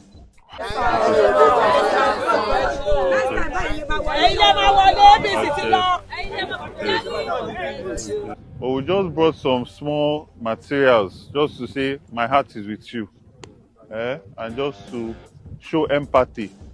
Because cozy at all, cozy at all.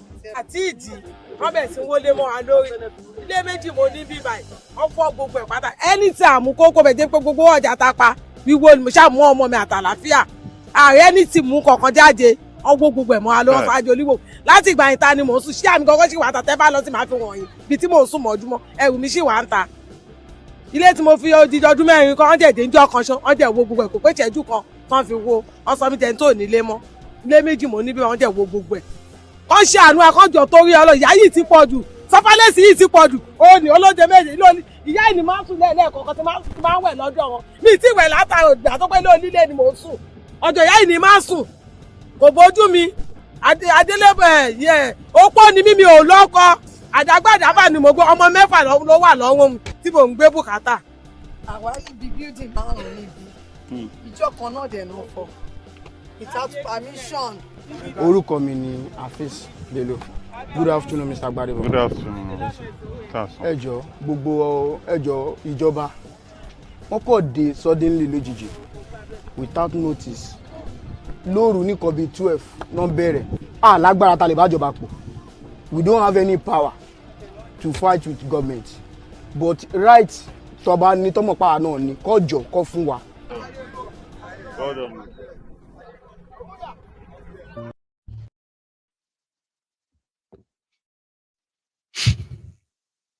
That is the situation. They were not promised that they will become homeless for supporting APC. how could the state government, me with the Scotland, you watching me from all parts of the world, you are aware what is going on in Oworo and every part of Nigeria. You are very much aware. And the state government statement, the official statement of the state government was that they are not involved, they are not aware of all those demolitions. Who in this world who have so much power that the government will say, you know what, like they have so much power to do whatever they wanted to do, and the government will be like, well, now you and them, it's not us. Yeah. Now take a look at this. The Oba of Oworo, okay, is using his own image as where did I see that poster here? They put this standing flyer or standing poster. They put that in one of the hotel lobbies in Lagos, all right, where they are already advertising the type of houses they want to build on those people's land. The picture of the man in that picture you are seeing on this image on your screen, that is the picture of the king of Oworo. They've already mapped out. You see that map at the top? Those are the places they intend to still demolish more homes. When they are done, they are selling the land to people called the YP homes in Lagos State. They were telling people that they are demolishing homes because people build houses on waterways, water channels, and all of that. But it's not about water channel. It's not about anything. It is about land grabbing, which is so synonymous with these guys with power, whether na Oba, whether na governor, even the wife of governor, the spouses of these rogues are also rogues. The impunity runs so deep that, like Badebo asked, why now? But why? People who they demolished their homes, like that woman, they demolished her 2 houses. She had 2 houses there. She's a widow. Now she's homeless, right? Cleaning herself from someone else's house, which they are still likely going to demolish. And the government says they have no idea. No, we are not involved. We don't know anything about that. Like how? Everybody is watching, just like what they were doing in the first act town. Still in Lagos, right? And they said they built on waterways. Take a look at this man. Yeah. What side go kwa na agwu n'ụtụtụ a, what side go kwa na agwu. Eh. Abro cho what side go kwa agwu. E kwa mre cho no wa ka obi aga nda na edekwu biko. Ka. Oga anyị. Arụ emego na arụ emego. Aka na akụkọ na ebe ha nọ na akụ. Ọkwa katapila na abaga nda ji wee bịa ọla uti aka nketa enwe ndị ji aka akụ, ndị ji katapila. Ino kesi mo ndị Hausa bi ro no eba. Ị bịa kụwa ya. Ndị aba kụwa ya na isi. Ọ ndị Igbo na ndị Igbo ekotagokwu na ha ekotagokwu n'obodo a. Nekwa nke aka na akụ ebe a. Ụlọ mmadụ ji ego ya. Ka BP gbuo eze ndị mmadụ na. Nekwa nke a ụgwọ agwụ, nke na ụgwọ. Ọ nke ndị agodi na aka jiri side nke ndị a first.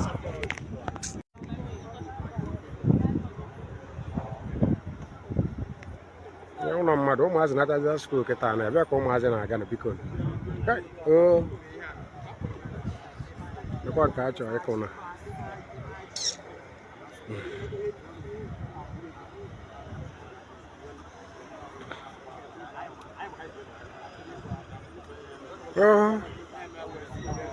Maka anyị na-agbagodi.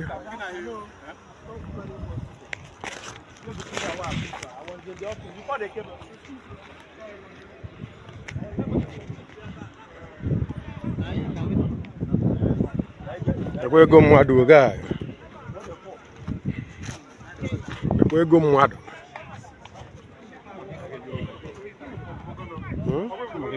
Oke oge ọkụ na ya. Ebe a na-agba bọọlụ.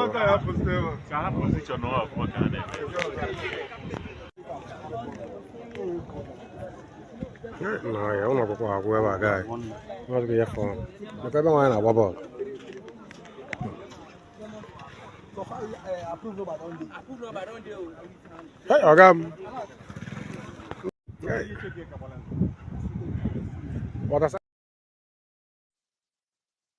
When you want to build a house, after buying land, you will go to the Ministry of Land for verification. So once they verify the land, that you could go ahead and, yeah. So people will then begin to draw the plan of the type of house they want to build.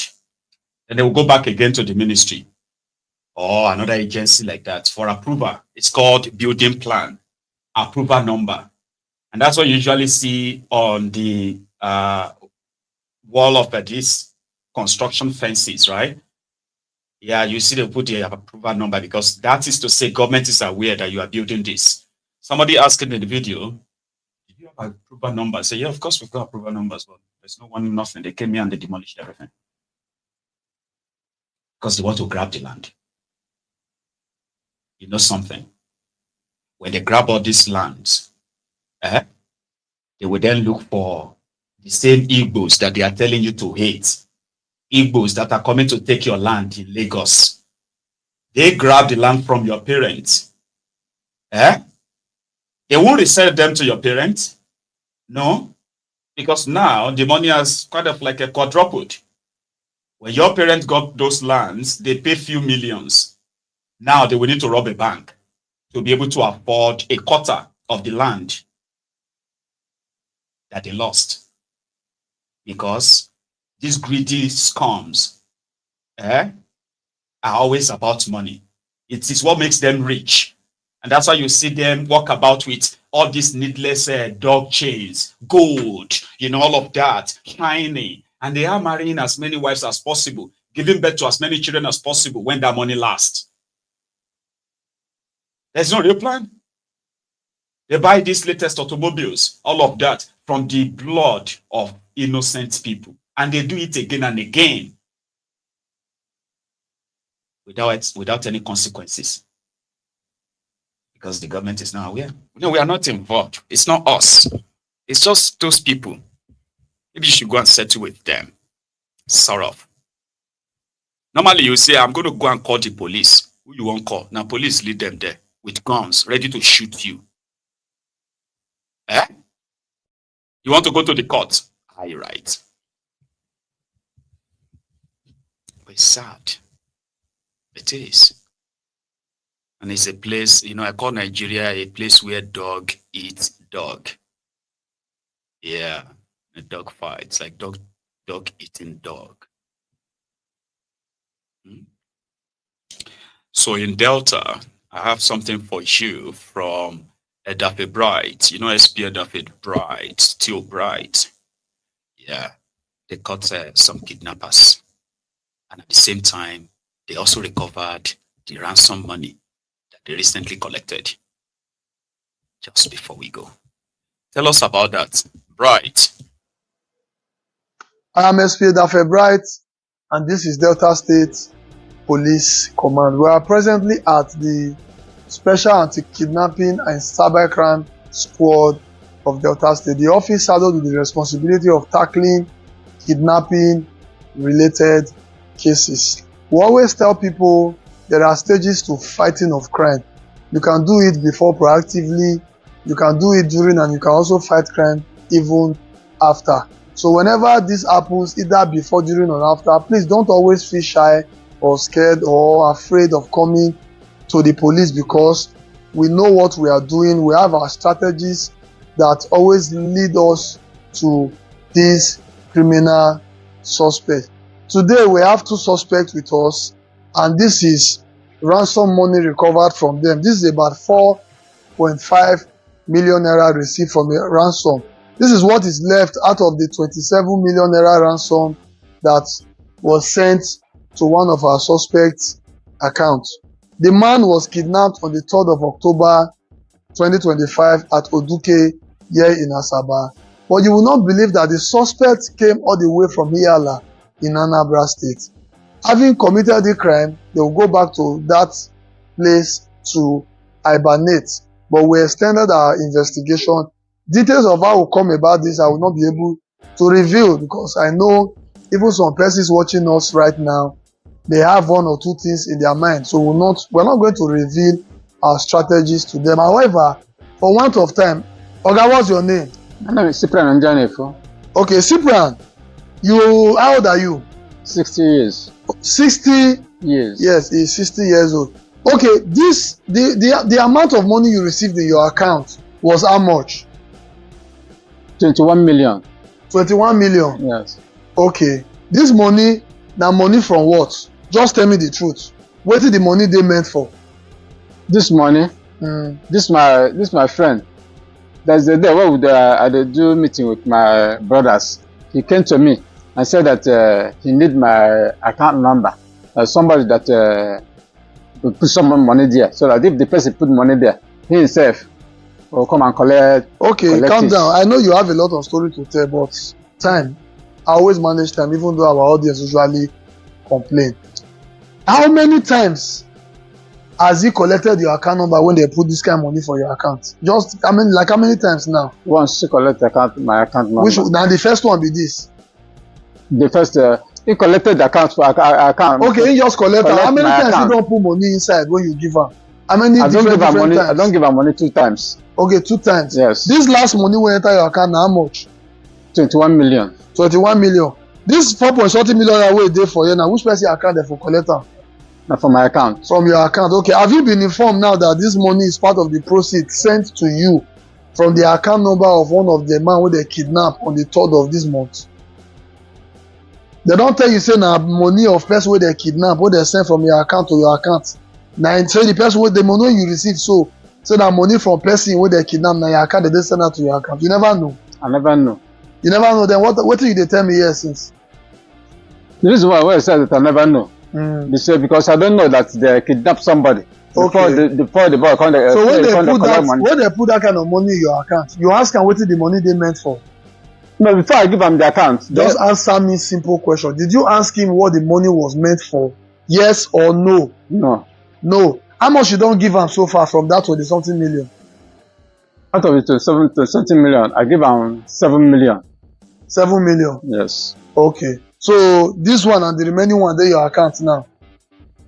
I don't think whether there is money there because I give them, those people were arrest me.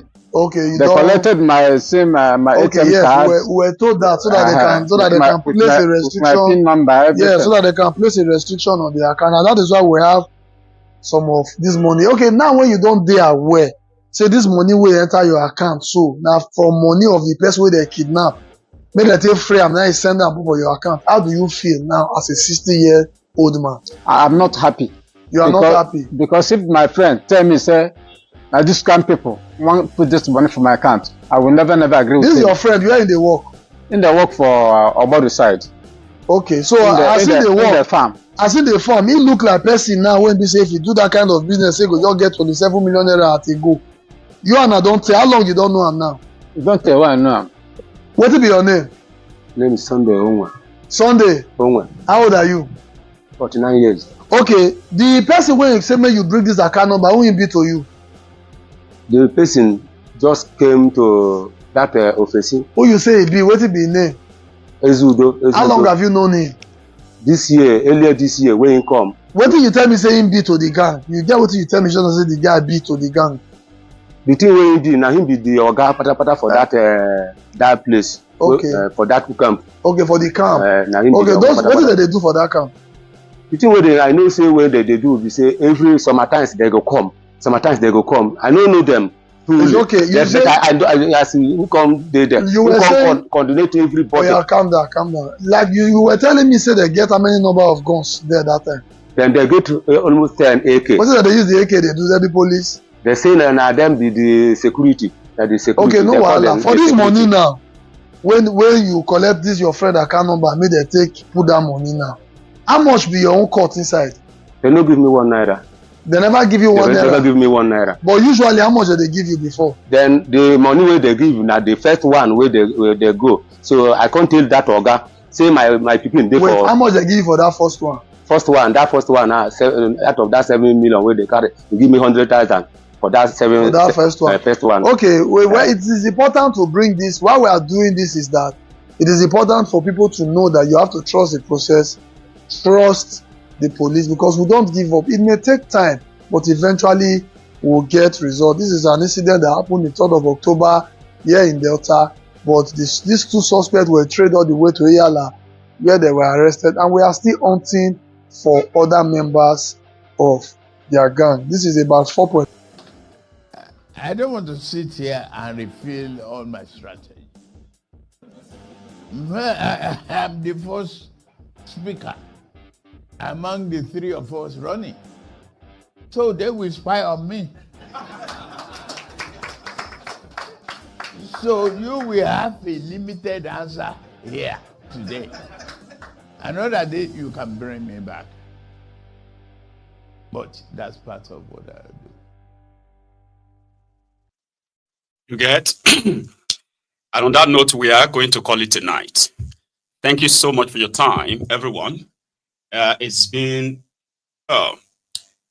then like it, share it, invite your friends, invite your not so friendly friends, tell them to join us. Maiyegun today. Thank you. So tonight, we are starting with the disclosure of the identities of the senior military officers allegedly arrested for plotting a coup to remove Tinubu on the 1st of October this month. And they botched it, right? But since then, we've not had any kind of like a straightforward answer from the military after this botched coup. Tinubu changed his service chiefs, except one, what is called the security rejig, while 16 senior military officers remained in detention. Not just them, the former governor of Bayelsa State, Timipre Silva, his house in Abuja, and I think in Bayelsa as well, were raided by the agent of Nigeria government because his name is said to have been mentioned in this alleged coup. Another story that also came up because last time they said the coup they planned of removing Tinubu was to be on the 1st of October, Independence Day celebration, and during the that march parade. That Tinubu will be like observing all the military. One of them will open fire and shoot him there. And not just him, all the political, politicians present, like senior public officials, ministers, speaker, everyone there, slaughter. While the likes of Referendum, who is also expected to be there, that one is the new one. So from their new investigation that they released, which we are going to be reviewing this evening, is that there is an officer that was not supposed to be in the office of Referendum.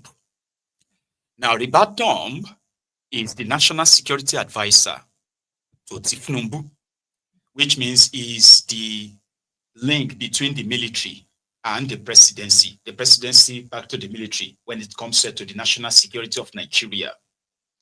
So initially, the first report said those arrested, this was like prior to this, right? Those arrested were majorly working in the office of Referendum, meaning the office of Referendum were those who were planning and plotting the coup. Now, the new revelation is that only one of them actually works in the office of Referendum. And how he got there, even Referendum do not fit talk him, if you explain.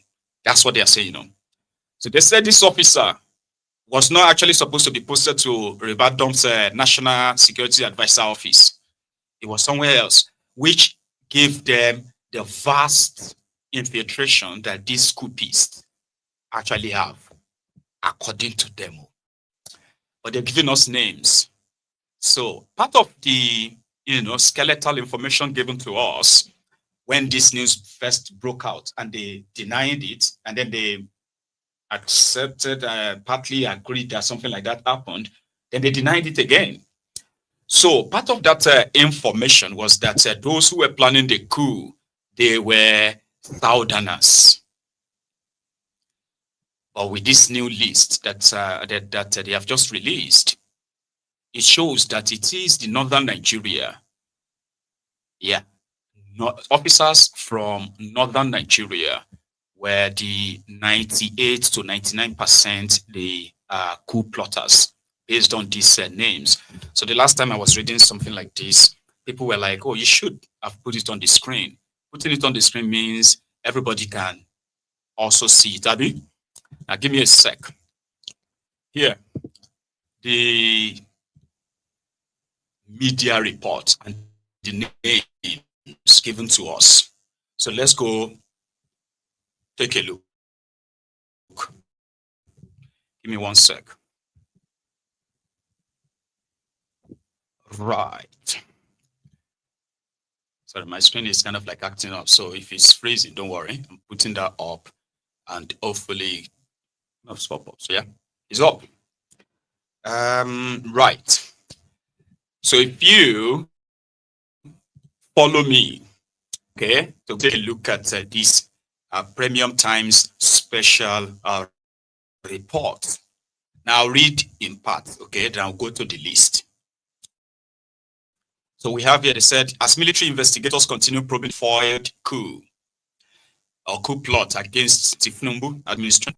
So this Premium Times exclusively obtained details of the identities of the 16 military officers allegedly involved in the failed coup.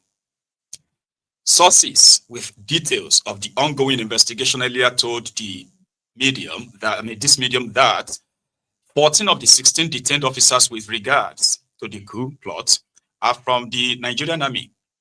The remaining 2, they said, are from the Navy and Air Force. According to our sources, 12 of the 14 Army officers belong to the Infantry Corps, the Army's frontline combat unit, whose troops primarily engage in ground battles, most of them fighting Boko Haram, fighting. So I'm still going to come to analysis. So first, we'll first kind of read through the details, what they put out there, and then we'll have a chat. So they said the Army officers include a brigadier general, a colonel, 4 lieutenant colonels, 5 majors, 2 captains, and a lieutenant. The remaining 2 are a lieutenant commander from the Navy, the naval equivalent of a major, and a squadron leader from the Air Force, which holds the exact rank equivalent as well. So they are all senior military officers. Okay, let me give you a screen. See this one, Brigadier Abubakar. Now this one they call Brigadier Abubakar, right? So Brigadier Abubakar of the Nigerian Army is considered as the leader of the coupists. So his details, according to this report, his name is Brigadier General Musa Abubakar Sadiq, born on the 3rd of January 1974. Mr. Sadiq is a brigadier general with service number N//10321. Trained as an NDA cadet between 14th of August 1992 and 20th September 1997. He is suspected to be the leader of the coup plot.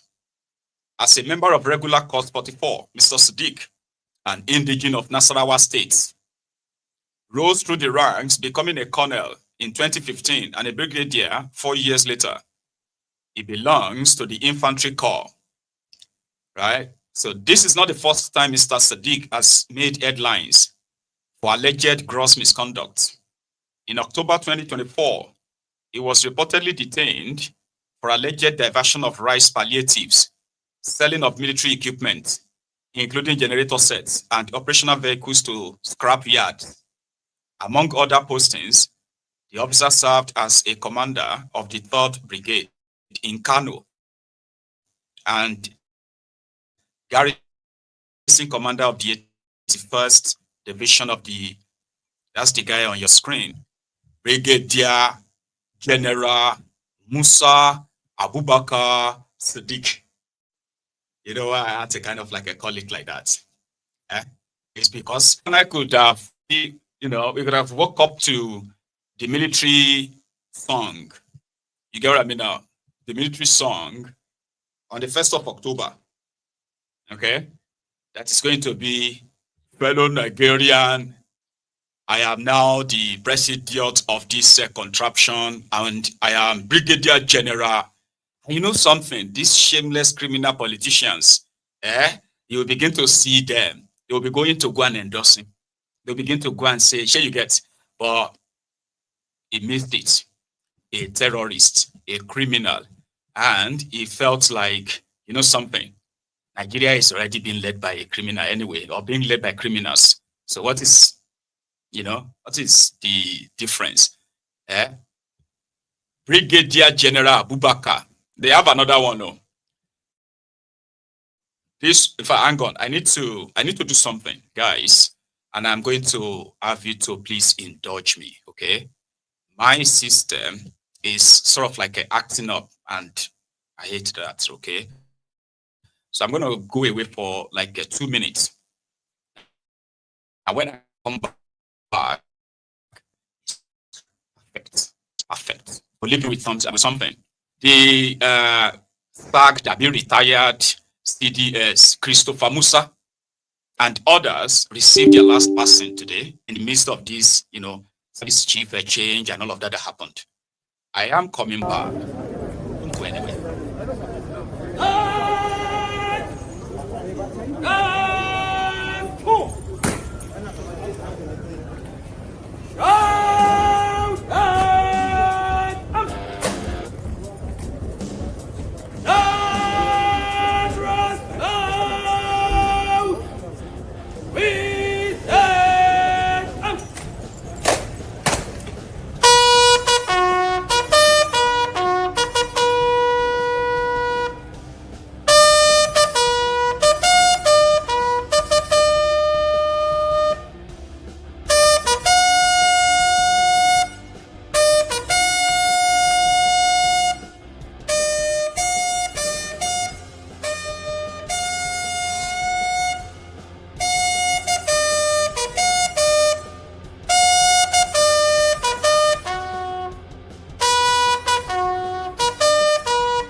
So that's Musa and others. While the new guys have taken charge, and their job is to protect Tifnumbu, is to protect Ekolu from being booted out by the military. Something that would be like the second time he's doing it, if you remember. But anyway, let's continue. The list of the coupists. Let me bring that back to your screen. One sec. So Musa having left. 1 second. I think I'll use this. No, something on the side. It's better. So after that brigadier general, there are 16 others. Okay. So the second person is Colonel M.A. Mahaji. Mahaji is Colonel with service number N/10668. Born on the 1st of March, 1976. He is a Nupe native from Niger State. Started training on the 18th of August, 1995. Finished on the 16th of September, 2000. What's that? Sorry about that. So they said, member of the infantry corps, Mr. Mahaji, was promoted to the rank of lieutenant colonel in 2013, becoming a full colonel 4 years later. The 49-year-old officer was the commanding officer of the 19th Battalion of the Nigerian Army, based in Okitipupa, Ondo State. He took part in Operation Crocodile Smile 2, Nigerian Army military exercise conducted in 2017 to address the security challenges in the Niger Delta and the Southwest. He also served at Depot, Nigerian Army, and later as Commander Operation Delta Safe. Let me see if I have that his image, because there are two. They're like, senior guys in the coup. So here is another officer. I got off. So another officer named in the coup, currently in detention, Officer Mahaji. He is a Nupe from Niger State, a Nupe native from Niger State. The first one is from Nasarawa. So we're going to go to the third one. So this is Mahaji, the guy who is like the second in command in that coup, allegedly. And he's based in Ondo State, Okitipupa. So the third, according to them, is Lieutenant Colonel S.B. Bapa. Mr. Bapa, a member of the Nigerian Army Signal Corps with service number N/13036, is from Bauchi State in northeast Nigeria. He was born on the 21st of June, 1984. He's actually younger than me. He's 41-year-old. So the 41-year-old officer started his cadet training on the 27th September 2004 and completed it on the 4th of October 2008. So he's a member of the 56th regular course of the Nigerian Defense Academy, NDA. 2. Mr. Yatu, now a lieutenant colonel with service number N/13038, hails from Kaduna State. He's born on the 13th of August, 1983. He underwent his cadet training between 27th September 2004 to 4th of October 2008. So he's a member of the Infantry Corps. And Mr. Ayatu also belonged to the 56th Regular Course. 5. Mr. P. Dangnap. Mr. Dangnap is from Plateau State. He was born on the 1st April 1986. So in 2015, he was court-martialed alongside 29 others for offenses related to the fight against Boko Haram. The 39-year-old officer with service number N/13025 began his cadet training on the 27th September 2004, completed it on the 4th of October 2008, a member of Infantry Corps. So Mr. Dagnap is also a member of the 56th Regular Course of the Army. Then you have Lieutenant Colonel M. Almakura. I actually have the image of that Almakura. I don't know why I didn't put it up. I'll put that up. So Almakura is the one they said the brother. Initially, it was actually the name they first mentioned. Almakura was mentioned as the guy who returned back from China. And he returned back from China for some military training, only for him to be arrested afterward. And named in the coup. So here is the details of Mr. Almakura. Said he's a member of 56 regular corps, a lieutenant colonel from Nasarawa State. Was born on 18th March 1983. The infantry corps officer with service number N/12983. Trained as a cadet at the NDA from 27 September 2004 to the 4th of October 2008. So of the same kind of like rank, right? Then you have another one, Major A.J. Ibrahim. A.J. Ibrahim with service number N/4/13065 is from Gombe State. Now they've noticed the names like that, Abi. You have Plateau State. You have Niger State. You have Nasarawa State. You have Bauchi State. Now you have Gombe State. His name is A.J. Ibrahim. Born on the 12th June 1987. The infantry corps officer trained between 27 of October to 2008. He was a member of the 56 regular custodial, the same. Same as Major M.M. Jida. Major Jida is from Katsina State. Katsina, Kaduna, right? So, and he was born on the 9th of July 1985. So Mr. Jida is an infantry officer and a member of the 56 regular corps. So you have another one, Major M.A. Usman. Major Usman with service number N/15404. Was born on the 1st April 1989. He hails from the Federal Capital Territory, the north central of Nigeria. That's Abuja. A member of the 60th regular corps. The infantry officer trained as a cadet at the NDA between 16 August, to 14 September 2012. So next one, the 10th one, Major D. Yusuf. So D. Yusuf with service number N/14753 is a member of the Ordnance Corps. He was born on the 26th May 1988 as a member of the 59th regular corps. Mr. Yusuf trained at NDA between 7 July 2007 and 8 September 2012. So he hails from Gombe State.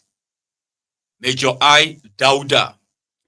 Mr. Dauda joined the army through the Direct Short Service Commission. Born on the 26th November 1983.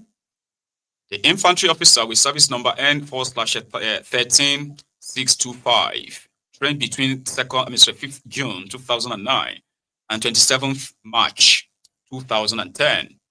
Mr. Dauda is from Jigawa. He's a member of the Short Service Corps, Course 38. So, a quick kind of like, caveat somehow. Said, as of press time, details about the remaining of 5 officers listed below are sketchy. They are also being detained for alleged involvement in the coup plot. Below is a little information about them. Captain Ibrahim Bello. So Bello is a captain with service number N/16266. He was born on 28th July 1987. He is a member of the Direct Short Service Corps as well. You have another one, Captain A.A. Yusuf, with service number N16724. Lieutenant S.S. Felix, with service number N4/18105. Lieutenant Commander D.B. Abdullahi is a Nigerian Navy personnel with service number NN/3289. And last but not the least, Squadron Leader S.B. Adamu, an Air Force Squadron Leader with service number NAF/3481. So these are those who have been allegedly detained by the Nigerian government, on the allegation of planning a coup. So people have reacted, and they have been reacting that coup is actually a serious thing. In Nigeria of today, I can tell you this for free, as divided as people are, before the dust will even settle. If anybody hears the gang, gang, gang, gang, gang, gang, gang, gang, fellow Nigerians, before everybody kind of like assimilate, you see people on the streets. Because the impression that this criminal APC, who are pretending to be operating a democracy, the way they are moving, the way they are moving mad, they are not different from military government. Others will be like, no, don't pray for military government or this or that. So they have failed the people so much that even rogues in the army, criminals in the army, right? They can have a rebirth by staging a revolution, which is coup. By staging a coup, which can be turned to a revolution. Everybody will just be like, hey, hang on. Did the Northern Nigeria just take back power through a coup? Those who believe that the Northern Nigeria, the criminal politicians from Northern Nigeria, they are like fish or fishes that can't live outside water. So there are people who can't live without power. And therefore, staying out of power a year or two is like eternity. So they will do anything to get that power back. So that is why any coup in Nigeria right now will not really succeed more than the first 24 hours. Sorry, maybe more than the first 12 hours.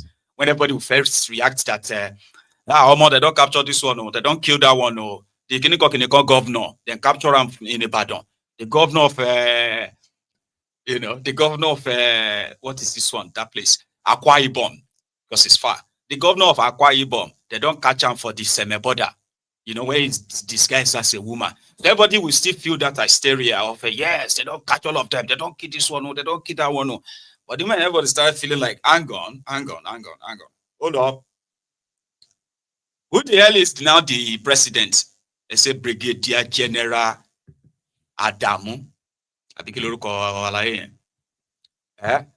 Brigadier General Sadiq. Sadiq Ibawo. Now there everybody go say, no, your coup no reach here. No, bring your coup to this place. So that's how Nigeria will scatter. Do you get me now? So they haven't come out to actually tell Nigerians that, listen, we caught some people who are threatening your democracy.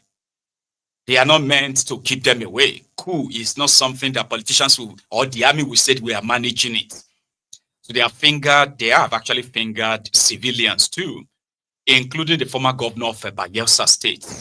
And also a member of the APC, Ebekebe, Timipre Silva. Timipre Silva is allegedly pointed as one of the financiers, those who are pushing for this coup. He is not in Nigeria. From wherever he is right now, he has already sent a statement that said, no, I don't have anything to do with coup. 2 of his properties were raided by those who are investigating the coup. Because a coup means that if it is actually a coup by now, are you with me? You would have seen like 100 or 200 arrests. But the impression they are giving now is that these guys they have almost succeeded. Okay? Because within the army, they have all these transfers they do, all these postings they do. So imagine that you are posting these 3 officers.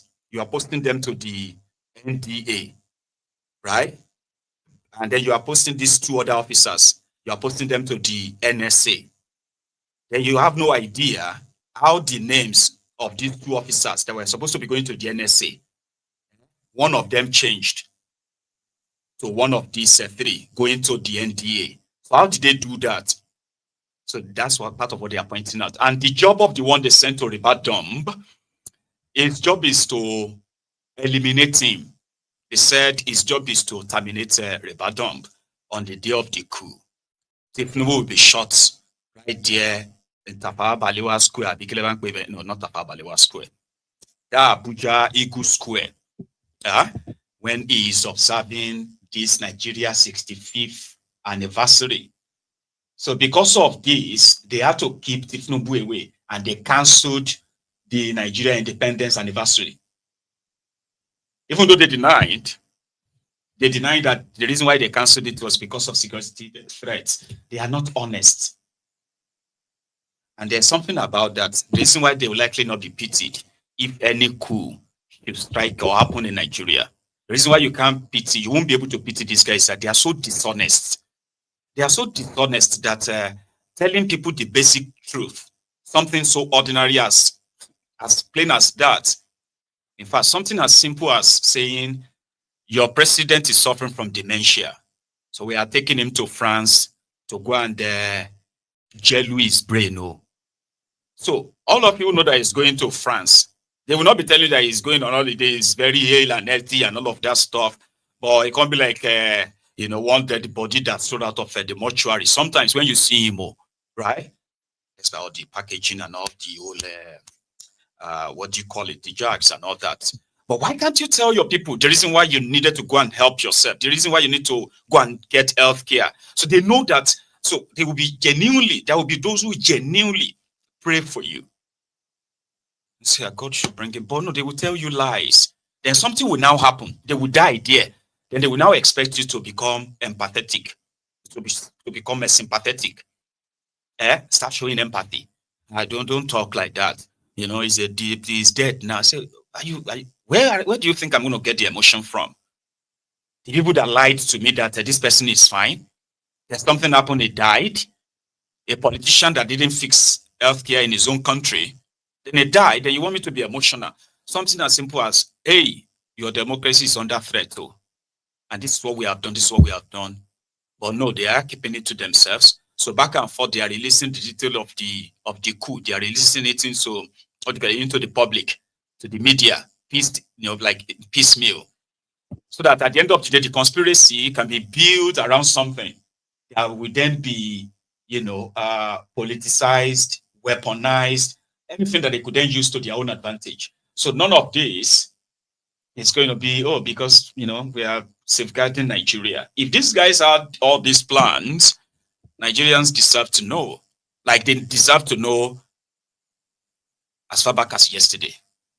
The first time they deserved to know was the time that it happened. And the announcement will say we are still doing an investigation. The next best time for them to be open to all of you, this point, is right now. Tomorrow may be too late. Because a dictator in Tanzania, that woman, they are now calling her Idi Amin, Mama Samia. That's what they are now calling their president in Tanzania. Yesterday was the time she tried to organize a charade, right? She was running against herself. All our oppositions are in detention. The strong opposition to her have either been banned or they are in detention. But she pretended like everything was fine. These are just enemy of the country. The people could see through all of that. An election should be something that should be free and fair, right? Even if you are going to rig like they do in Africa, right? In that sense, hey, sacking your own opposition to the point that you are now like the main opposition, you are the main candidate, you are the main opposition, you are the one, that is like extra diabolic. And I think that's the way Tanzanians have seen it.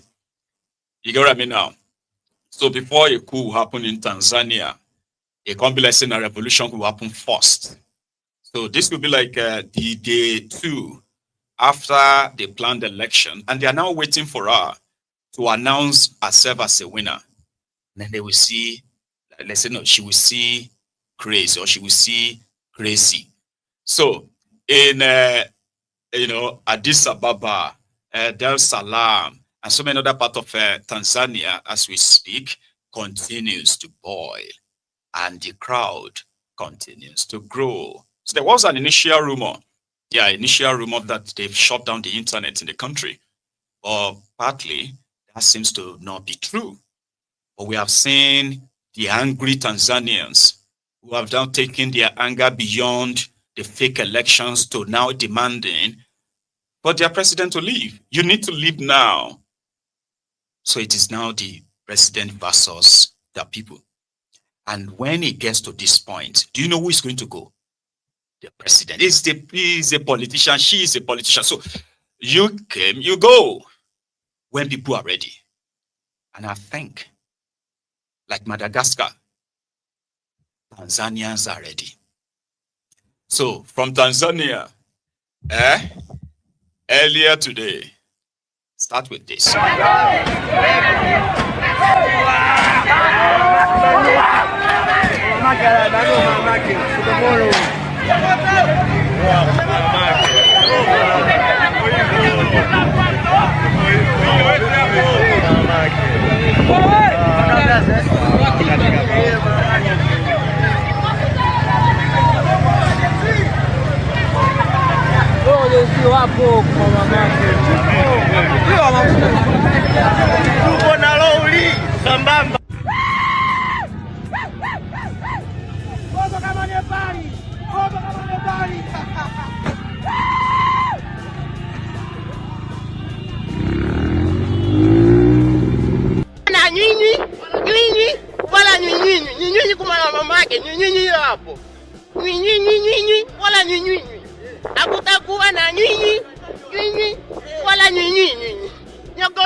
Know something about protest. You do not even need to understand what they are saying. Guess what? When they create their slogans, like, the real driving anthem for their protest or what have you, you just key in. And that spirit, in Nigeria, we call it aluta, spirit of aluta. Not the loot owl. You know that the looters, no, not that one, not aluta continua, no. The real aluta continua, Victoria Asata, where they say the aluta spirit don't enter now. You get everybody go like, it no matter, you go just they follow there. Before you know it, Baba, you don't do about 18 or 20 kilometers walk. So, we walk from Ikorodu to Obalende. You say, Ikorodu to Obalende. I didn't even know. We were out there, all of us going. We were going to. So that's one thing about that. They have been peaceful before the military started shooting and killing them. So it's more violence now. It's more violent now. So people are kind of like, share you get. So here is an extended version of what happened as usual. So sit back, relax, right? And let us see what happened in Tanzania across the place. And the people are not backing down. Like they are not. Their demand is not just the president must go, the government must fall. And guess what? The government have also started to now start addressing the people in Kiswahili. And some of their artists currently are also making videos. They are appealing to the people that they should not bow down the country. They should give Mama a chance. They should this and that. But I want you to come on. You get what I mean? Like they are not hearing anything anymore. Until Samia is gone and everyone attached to her. Now, like I said, it's going to be people versus the government. And when people say enough, the government will fall. Because the foundation of any government is the people. And once the people are detached from what is meant to be their government, in this sense, it will be that government that will go. Right? Let's go back to Tanzania. Here.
Married, not the men for the woman.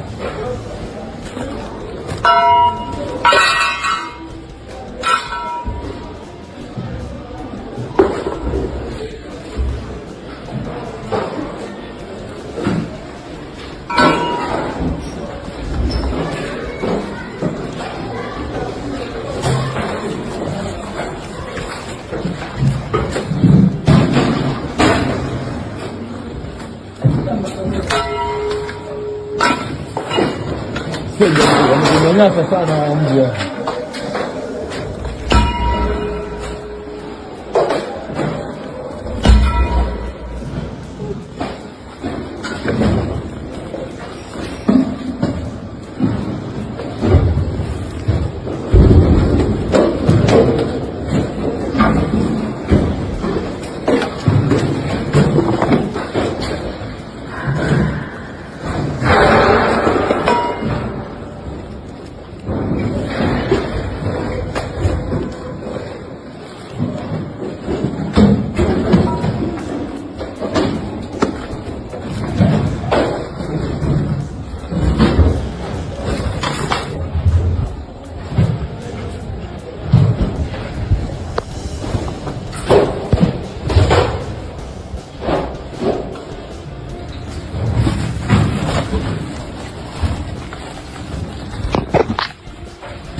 Yes, Hero. Oh yeah.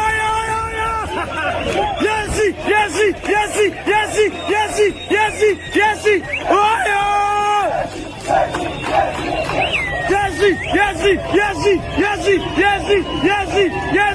oh yeah. Yes, oh yeah. Yes, Santa Bonga Rebuga.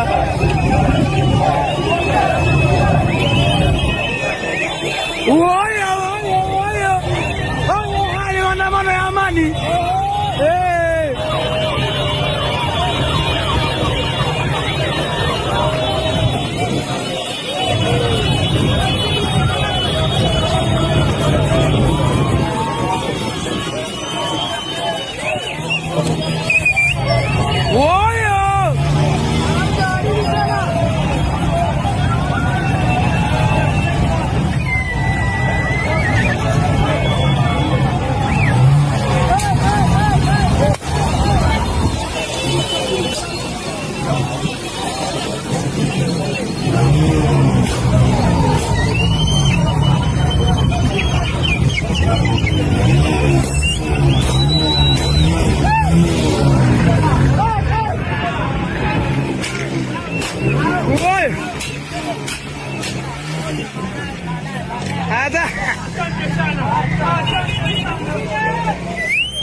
Macho. Vya kuchoka. Oi. Anachandana huyo. Achandana huyo. Mama achandana. Go for okay go. Mona go county. Mona carry na go county. Para government go rescue them so. All of them are Boki.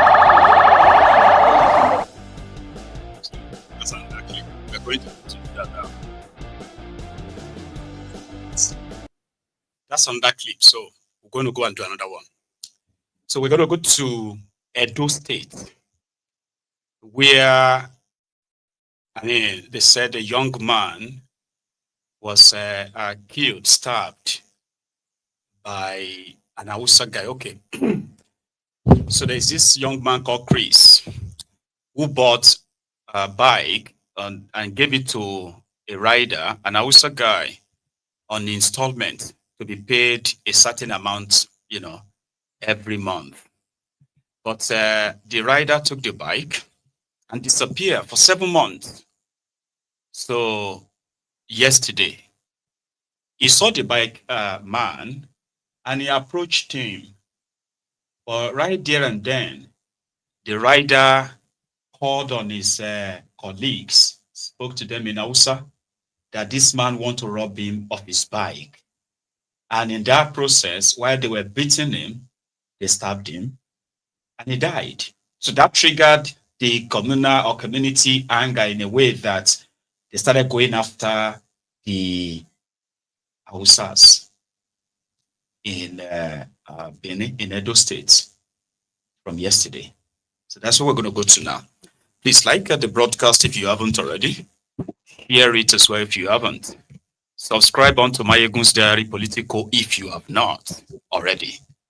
And then, if you have done all of that, let's go to Edo State, where this tragedy happened.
Police, they drop their guns. Yeah, they drop their guns. No, they drop their guns.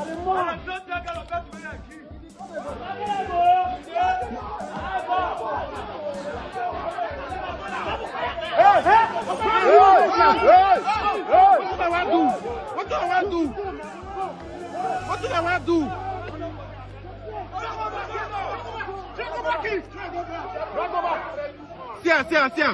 Tiens. Now they trust their guns. Mais on a des vidéos de yes, là. Papa,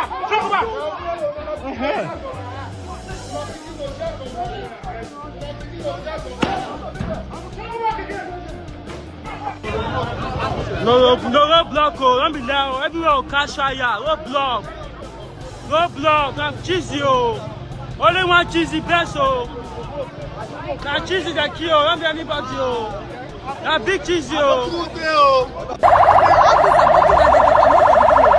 come on, okay, like this.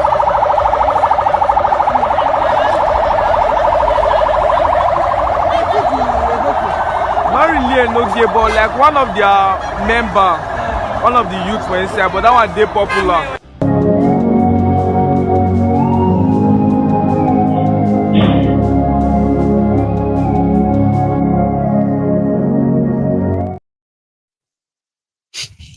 So a young man called Cheesy Benz, Chigoze, was the guy that was stabbed.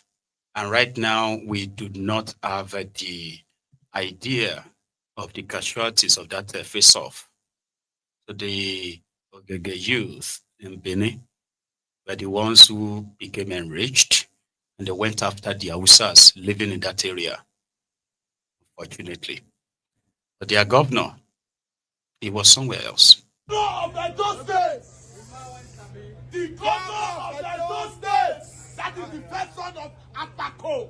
Oh, Apako rescue, the trusted son of Bola Ahmed Tinubu. The trusted son of Bola Ahmed Tinubu, Apako, the king of the South South, the king of the South South, the king of the South South. Apako rescue, the light of Edo, the hope of Edo, the first son of Jesus Christ, the hope of Edo people. God bless the day Edo people elected Senator Mode Obewolo. The light of Edo. The best governor Edo have ever get. Progressive governors. The only governors that stand with Asiwaju, they never betrayed. God bless the executive governor of Edo State. Akbako. My life principal. Akbako. My life principal. Akbako. The governor of Kogi State. Ododo, the finance of Kogi State. The finance governor of Kogi State. Ododo. The governor of Kogi State. Ododo. May you live long with the governor of Edo. No matter. Oh God. Edo Ekiti. Edo Ekiti. God bless the governor. Wonderful brothers. The governor and the Senate leaders and they sit down together. No worry, the second tenor is sure. We are a poor nation. The bank coal will follow. They say firewood, not smoke. They say we need to plant more trees. And they are not giving us money.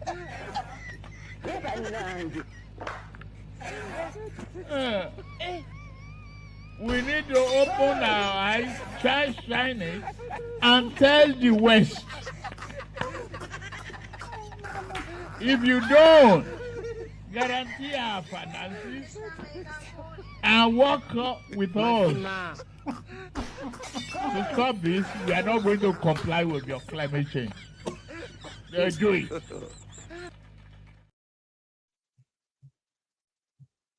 They'll do it. Kolu. We are a poor nation. Bankon will follow. They say firewood. You know. Oh dear, man. Kolu. And then Edo. The former deputy governor of Edo State, Philip Shaibu, who parted their ways with Oba Donkey. You know how it all ended. So he returned back to APC after the court said his impeachment was illegal. But he never had the chance of actually returning as deputy governor. So 2 days ago, a group of charlatans called themselves together and they called themselves the Association of Former Deputy Governors in Nigeria. They need an association. And they said Shaibu was not invited. Or, I don't know. Well, I shall start, where they are supposed to be esprit de corps to say, okay, sure you get. They say Shaibu no be, he no be one of them. That is when Wahala started. Shaibu.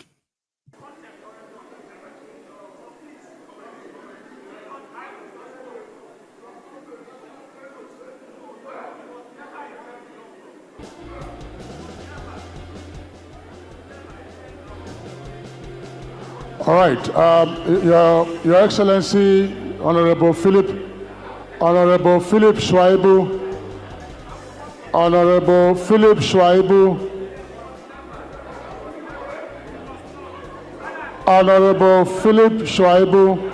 the national chairman of the forum, is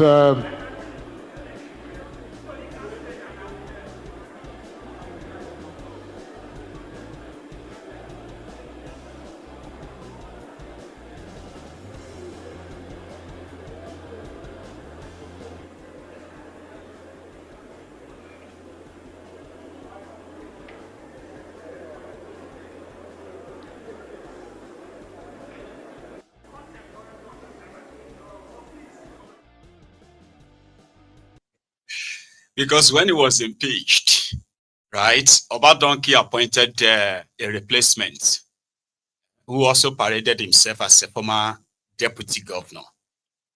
Anyway, that one is that. And no wonder the ex-convict, Oji Uzokalu, says most of the Nigerian politicians, even the National Assembly, they mostly have, they are criminals. That's what he said, including himself. But he didn't say that one. Uzokalu. Your Excellency, there's this rumor that the kind of characters in Nigerian leadership has contributed to poor performance. What do you think about that? Is it true that the set of political leaders we have in Nigeria are lacking in character? Well, thank you very much. Most people, some of them were overseas doing 419, doing all kinds of adulterous crime all over. And you know a leopard cannot change his skin. When people are used to taking money that doesn't belong to them, they can never change a character. So if you're expecting them to change, it is not true. They can never change. So I think that both the civil servants and politicians who are the ruling class, people always say politicians, should stand up to help to redirect the economic dynamics of this country. The economic dynamism is very prosperous if we do it right. Why should people stack dollars in their houses? Why should people be giving out dollars? It's not our legal tender. People should learn how to put the money in Nigerian system, so Nigeria can now benefit of the money that we are transacting on. So I think that we are working very hard. Whether people complain, a lot of people that were in South Africa and Southern America, everywhere, doing all kinds of business today in politics. But it's what we see. So let the good people come and join and make politics better.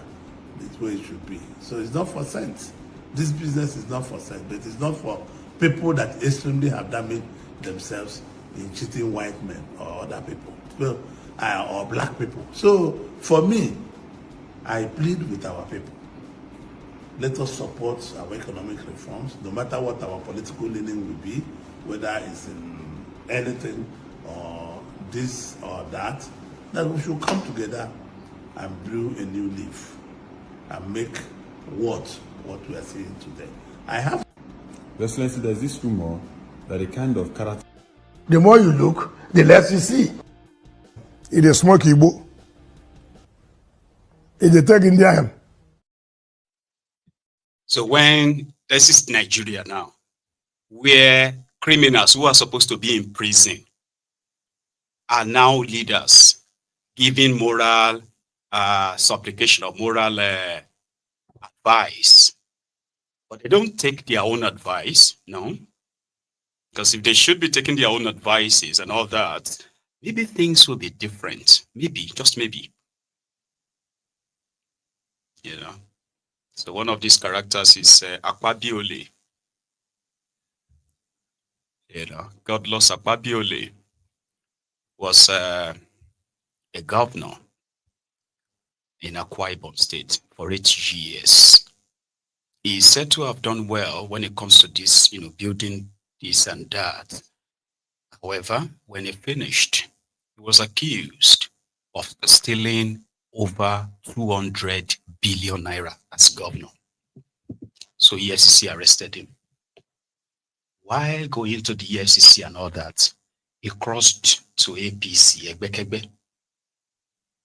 By 2019, working for Bokwari's second term, Akwabiole, now in APC, became, what do you call it? So when he joined APC, before that, right? So they made him a minister.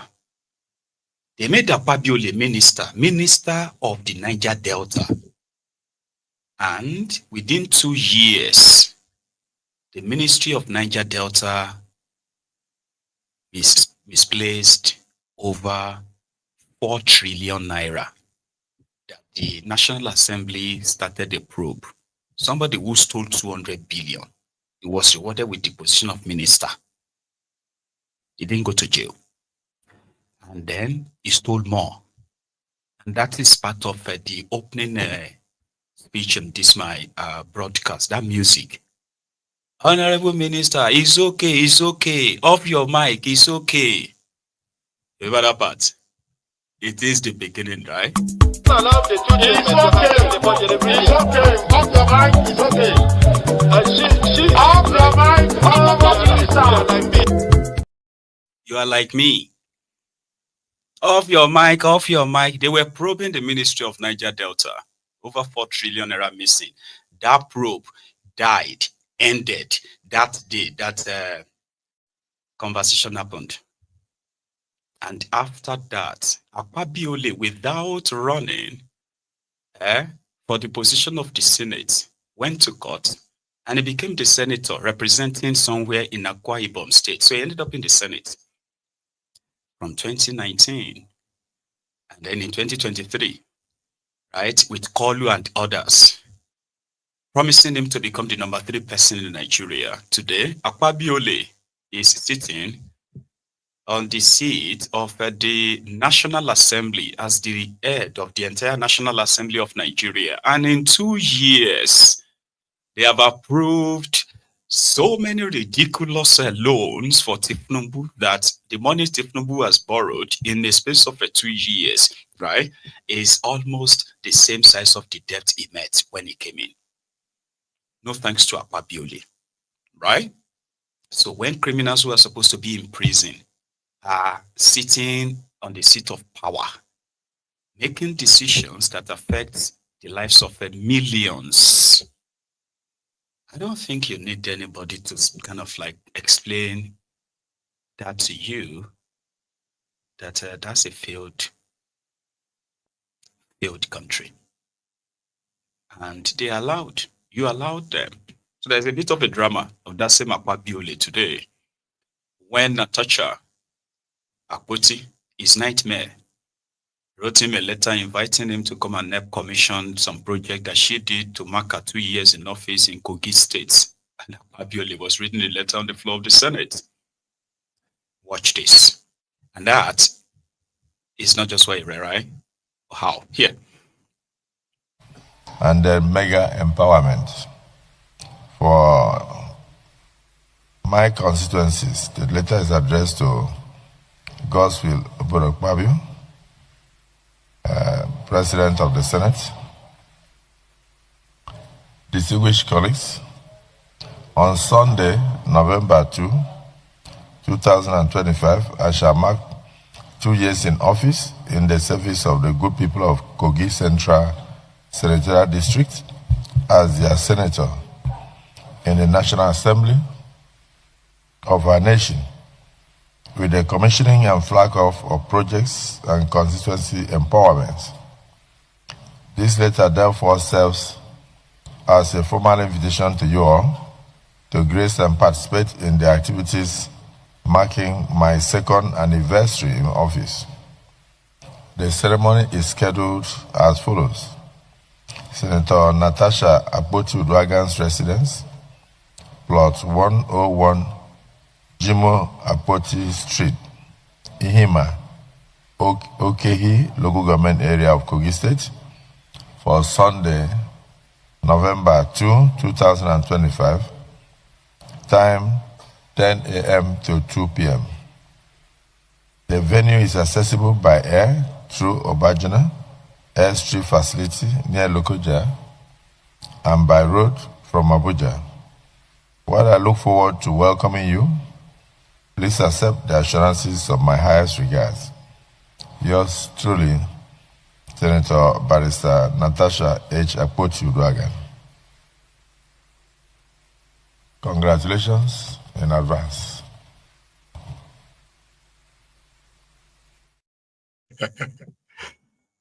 Like you want me to come to your house in Lokoja? Hey, Egbamio, okay. 2 years and okay. Congratulations in advance. You know. But in Ebonyi, the House of Representative member from Ebonyi State, I'll tell you the state, by the way. he is not inviting the head of the House of Representatives before he could give the dividend of democracy that he brought from Abuja to his own constituents. Okay, so the young man was, hang on, the honorable member, his name, yeah, and then where he come from, right?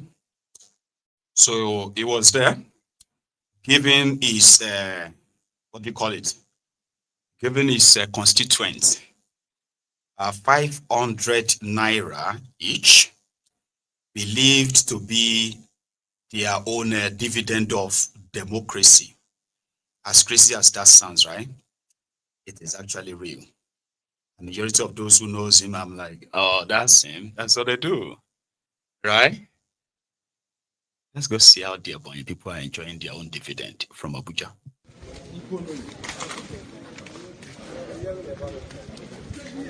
No, now come now.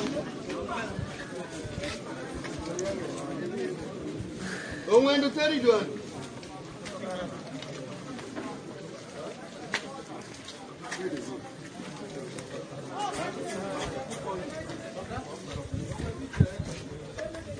Yeah, come. Step back for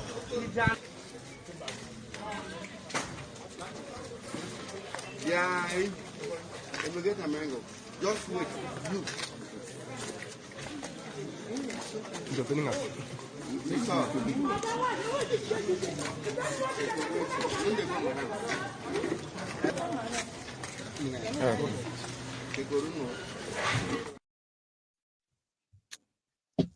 Dividend is dividend. Criminal politicians in Nigeria. Meanwhile, the entire National Assembly members from Enugu State, who are PDP, have officially dumped the party today. They've dumped the party and they've joined Tifnumbu's party, APC. Abbas announced it today. Honorable Inolim Inajin, member representing Nkanu East, West Federal Constituency of Enugu State, and Chairman Committee on Ports and Harbors. His message to us today is on the same subject matter, notice of defection. And his message reads as follows. I am pleased to inform you of my formal defection from the People's Democratic Party, PDP, to the All Progressive Congress, APC, effective October 30, 2025. The protracted and irreconcilable leadership crisis with my former party, which is a matter of public knowledge, has made it untenable for me to continue pursuing my future political aspirations under the PDP banner. This decision was made after thorough consultations with my family, constituents, and friends. I have also formally resigned from the PDP in my ward. I look forward to a better and more effective working relationship with my colleagues in the House. Please accept my esteemed regards. Signed, Right Honorable Inolim Inajin. Congratulations, our brother, our colleague. You have taken the right decision. And I assure you, the APC family is happy to receive you. Wish you all the best. Good luck in your new party.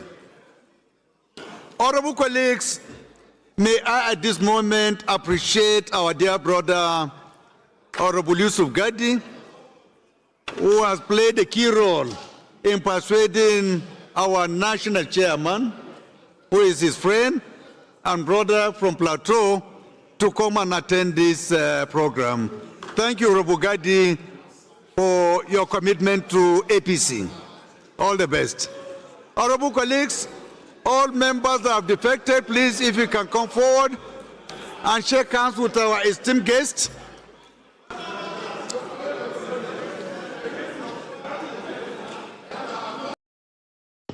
ìgbà kan máa dé àsìkò kọ́ṣì ń bọ̀ wá ìgbà kan máa dé àsìkò kọ́ṣì ń bọ̀ wá tólóró máa sáré ọlọ́pàá máa sáré ayé máa sáré ẹyẹ tí ò dúró rere máa sáré àlórà máa sáré hs tí kò mọ kankan máa sáré everybody máa sáré gbogbo wa pátá máa sáré ìgbà yẹn ti dé àsìkò yẹn náà làwà ìgbà yẹn ti dé àsìkò yẹn náà làwà everybody máa sáré ọlọ́pàá máa sáré àwọn tó ń ṣòro gan máa sáré olúmọlẹ̀ máa sáré àpènà máa sáré olúwo ìlú gan máa sáré everybody pátápátá máa sáré gbogbo wa máa sáré àwọn ọmọ fantasy.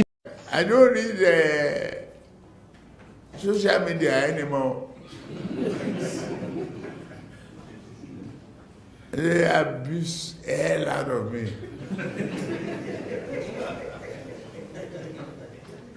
If I read it, I get high blood pressure. I get angry. I don't read it. So, if I want to hear anything, my children or any of my workers will tell me, this one say this one. If I'm tired, I say, please, forget it. I said, if Ahmed Bola Tinubu fails, hold me responsible. You say? I say, if Tinubu fails, hold me responsible. Thank you. The job people are already angry that this is the worst government. We have just started. We must learn a lesson. This man! You're gonna trust man, hand down. Your eyes will see what your mouth cannot talk. Right. Now let's leave the politicians and the defectors, as well as those who are receiving them. In it all, only time shall tell. Now I have a question. We are over 1,400 of us on YouTube. There are over 100 and there's something of us on Facebook. So is it all right if you take a moment? Yeah. Just take a moment and like the broadcast. Like, the number is quite low compared to the number of us who are in the temple tonight. So if we could just I could be looking at that with you, yeah, just a moment. And you only need to do it once, by the way. Don't do it twice or 3 times. Yeah, Turayo, don't do it twice or 3, just once. It's fine. Thank you. So yeah, let's do it. I mean, we can have this much number. The good thing about it is that it helps to further push the video, the channel, especially to those of you who have already subscribed but barely receive any notification. You get that now? So don't just be there commenting and laughing and all of that, okay? Try like the broadcast. The number should just have spiked right now that I'm talking about it, but it hasn't.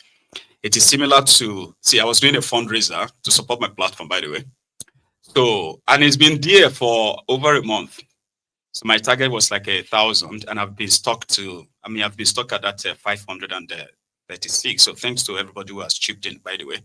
But hey, on Maiyegun's diary, Politico, it was people are just, they don't give a damn. But it's all right. So if you haven't liked the broadcast, please do. Okay. Yeah. Maybe you can take me to the 1,000 tonight. I'm going to share the link. Hang on. I'm going to share the link in the comments. And it's called crowdfunding. So 10, 25, 2, 1, and all that. So it will be greatly appreciated. And let's go back to our thing. I'm going to go back and check that. All right. So, Omoyele Sowore returned back to Ondo State. And he was spotted in Akure at first, right? Before heading to his own hometown. And then a few other things he also said, especially what happened in the last few weeks. Yep. First, Sowore.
That's sure.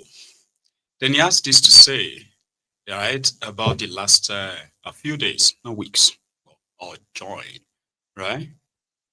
Please listen. The perception that some people believe that because Canon has committed some crimes, why should anybody fight for him? I'm going to answer this way. You know Nelson Mandela? Yes. Yeah, he was talking about the continued illegal detention of Mazi Nnamdi Kanu. So please, listen.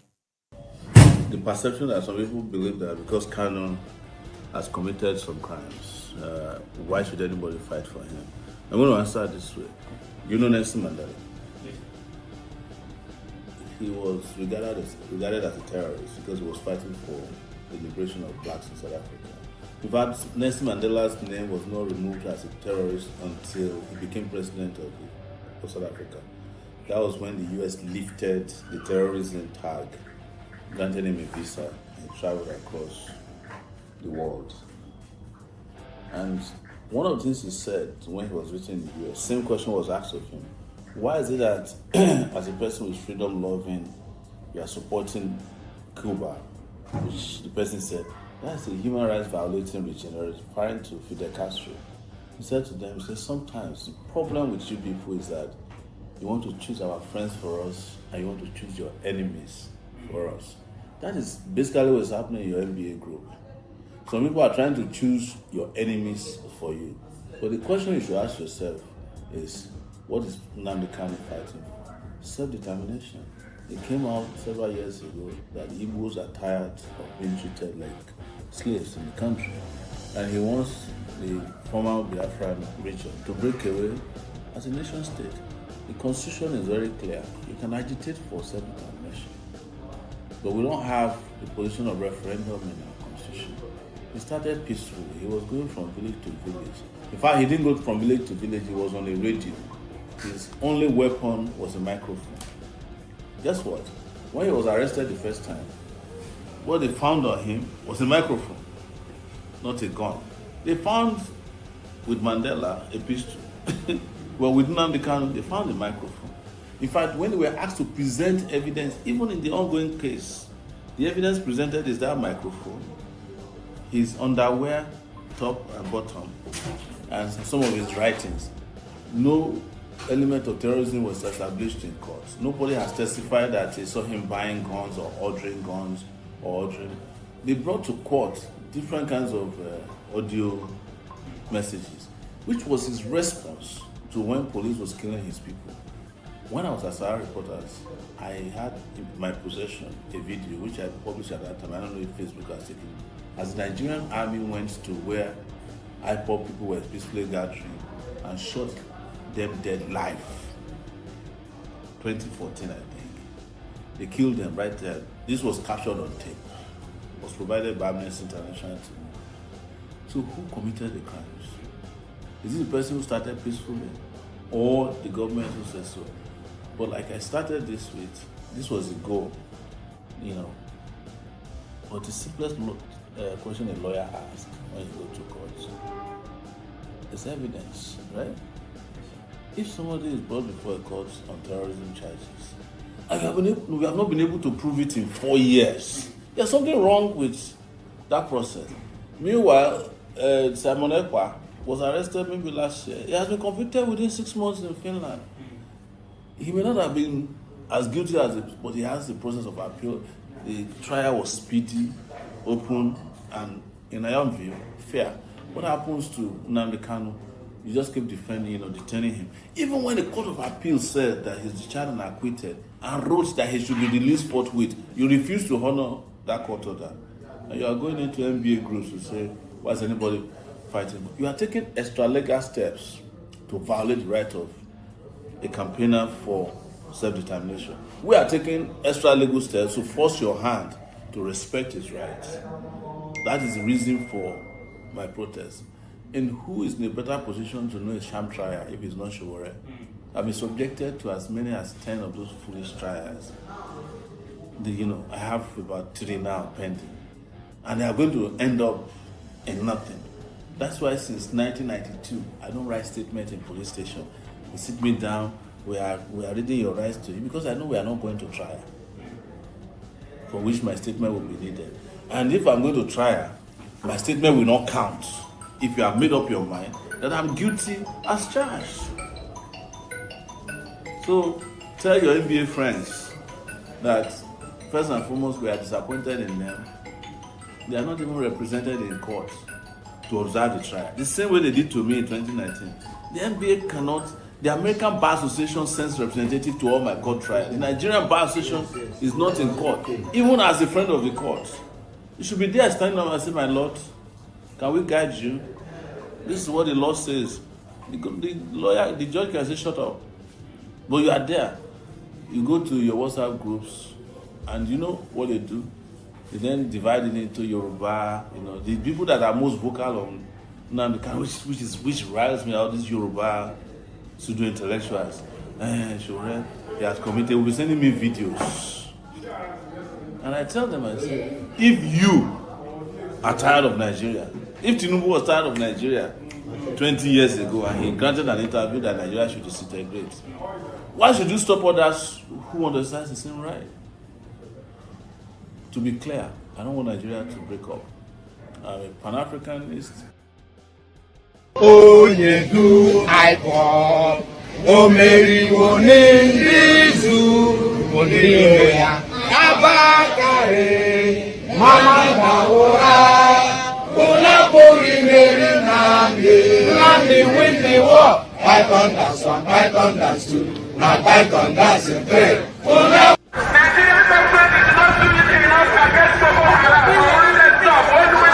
My name is Nnamdi Kanu, and the reason why we're here today is to protest the killing of innocent women and children, and men for that matter, all over Nigeria, especially in the northern part of Nigeria. We are not happy, we are not pleased with what is happening, and that is why we're here today. As you can see, there are a lot of Nigerians who are protesting about the killing of families, people who are determined to tear the country apart violently, and it is not something that we support. It is not something that we would like to see continue, and we are here today to send a clear message to the Nigerian government through the High Commissioner that what is happening in the country is unacceptable and we cannot accept it. If that continues, it will lead to the violent disintegration of the country. There will be no more Nigeria for anyone to go to. There will be no Nigeria for anyone to refer to. In fact, what is happening in Somalia today will be like a tea party. So we cannot allow this nonsense to continue. Something has to be done, and the consequences of the actions of terrorism in Nigeria must be driven home to the people, so that even the terrorists themselves will be able to understand that there is no mileage in where they're going. The only thing they can accomplish is the breakup of Nigeria. If they think that they can cower people, if they think they can force people to be coerced into a religion which is not theirs, then they are clearly mistaken. We are asking for peace. We are asking for people to get together. We are asking for everybody who loves Nigeria, who is associated with that country, to please prevail upon terrorism in Nigeria so we can bring it to an end. That is why a multitude of Nigerians are gathered here today. Those of us in the UK are determined to work with the government for peace. We are determined to work with the International Committee for Peace. But one thing we cannot stomach is a repeat of 1966. What is happening today in Nigeria was the reason why Nigeria fought a bitter civil war for 3 years between 1967 and 1970. If this continues, there will be another civil war in Nigeria. And this time around, no place will be safe in Nigeria. This time around, nobody will be safe in Nigeria. So it is imperative that everybody who has the interest of the country at heart acts now and immediately to stop this nonsense from continuing. That's the man they wanted to hit. The one they have spent billions after billions in order to possibly kill the advocacy or agitation. Mazi Nnamdi Kanu. The rogues are still everywhere. Most of his, 100% of his warnings have come to pass. And right now we are at the mercy of these marauders. This one in particular want to kill one of the villagers. This one in particular. See there.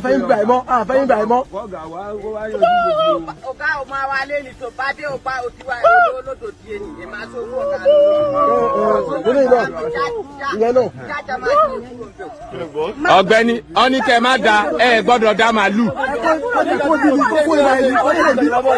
Mo ní pé bẹ́ẹ̀ ṣe ń bọ̀ bí láì níbọn lọ́wọ́ olórí burúkú àwọn pípù yìí. Olórí burúkú ni wọ́n. Olórí burúkú lélẹ̀. Olórí burúkú lélẹ̀. Oníkan kò ń bí báyìí.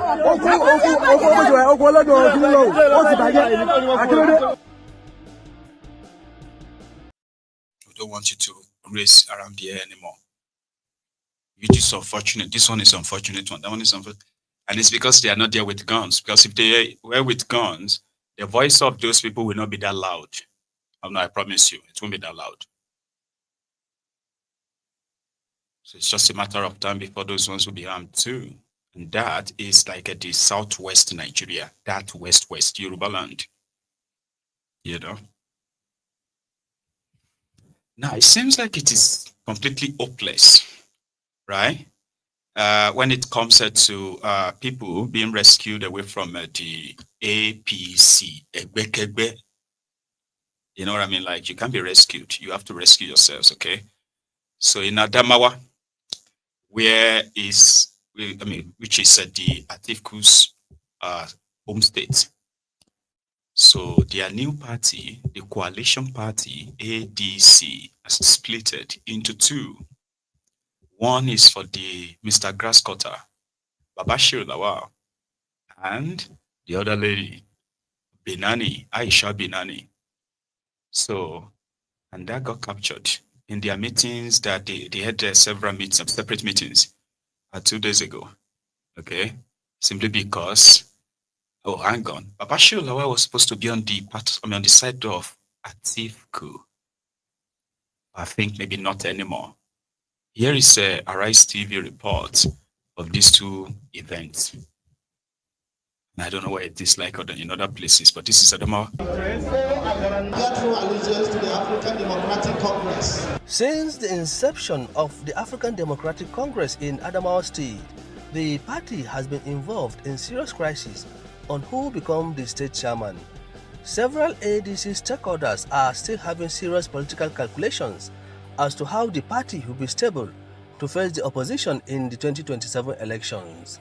Former Secretary to the Government of the Federation, Babashir Lawal, insists their committee remains the genuine ADC leadership in Adamawa and any other faction is null and void. It is my belief that more patriots will join us soon, even as the PDP self-destructs and the APC becomes a haven for EFCC fugitives. But let me make it very clear that not all roadaways will be accepted into our party lest they corrupt us with the tendencies they brought from their parties. With the collapse of the PDP, which is supposed to be the main opposition party in Nigeria, that now has become an appendage, an arm, a unit of the ruling APC. So ADC is now the only viable opposition party in Nigeria. We must resist any attempt to turn Nigeria into a one-party state. We must reject intimidation and suppression of civil liberties. The other faction, led by Seydou Komsiri, says Babashir Lawal's action remain unclear as he claims to be acting on behalf of both the zonal and the national leadership of the party, a claim that is not true. Komsiri's state executive, which is backed by Senator Aisha Binani, is promising to uphold the ADC constitution, reconcile all aggrieved members, and open a new chapter of peace and accountability. Reconcile aggrieved members and promote unity among all stakeholders. Supervise membership registration. Mobilize massive membership and renewal exercise in the state. That is Namagan and INEC. Prepare and conduct local government. If we lend ourselves to innovation, we can create wonders. Here is a successful, again, a town hall, different from Blue, Bulaba. All classes, you know what they call F level? When you get failure in all the subjects that you take. F9, F8, F9, F8, FF, double F. That is his name. That transmission line is a super highway.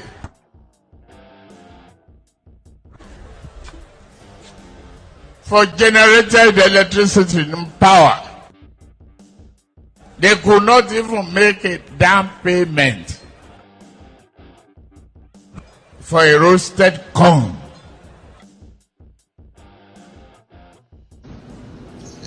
Let's be poor. Breathe. Don't suffocate them. We have that responsibility.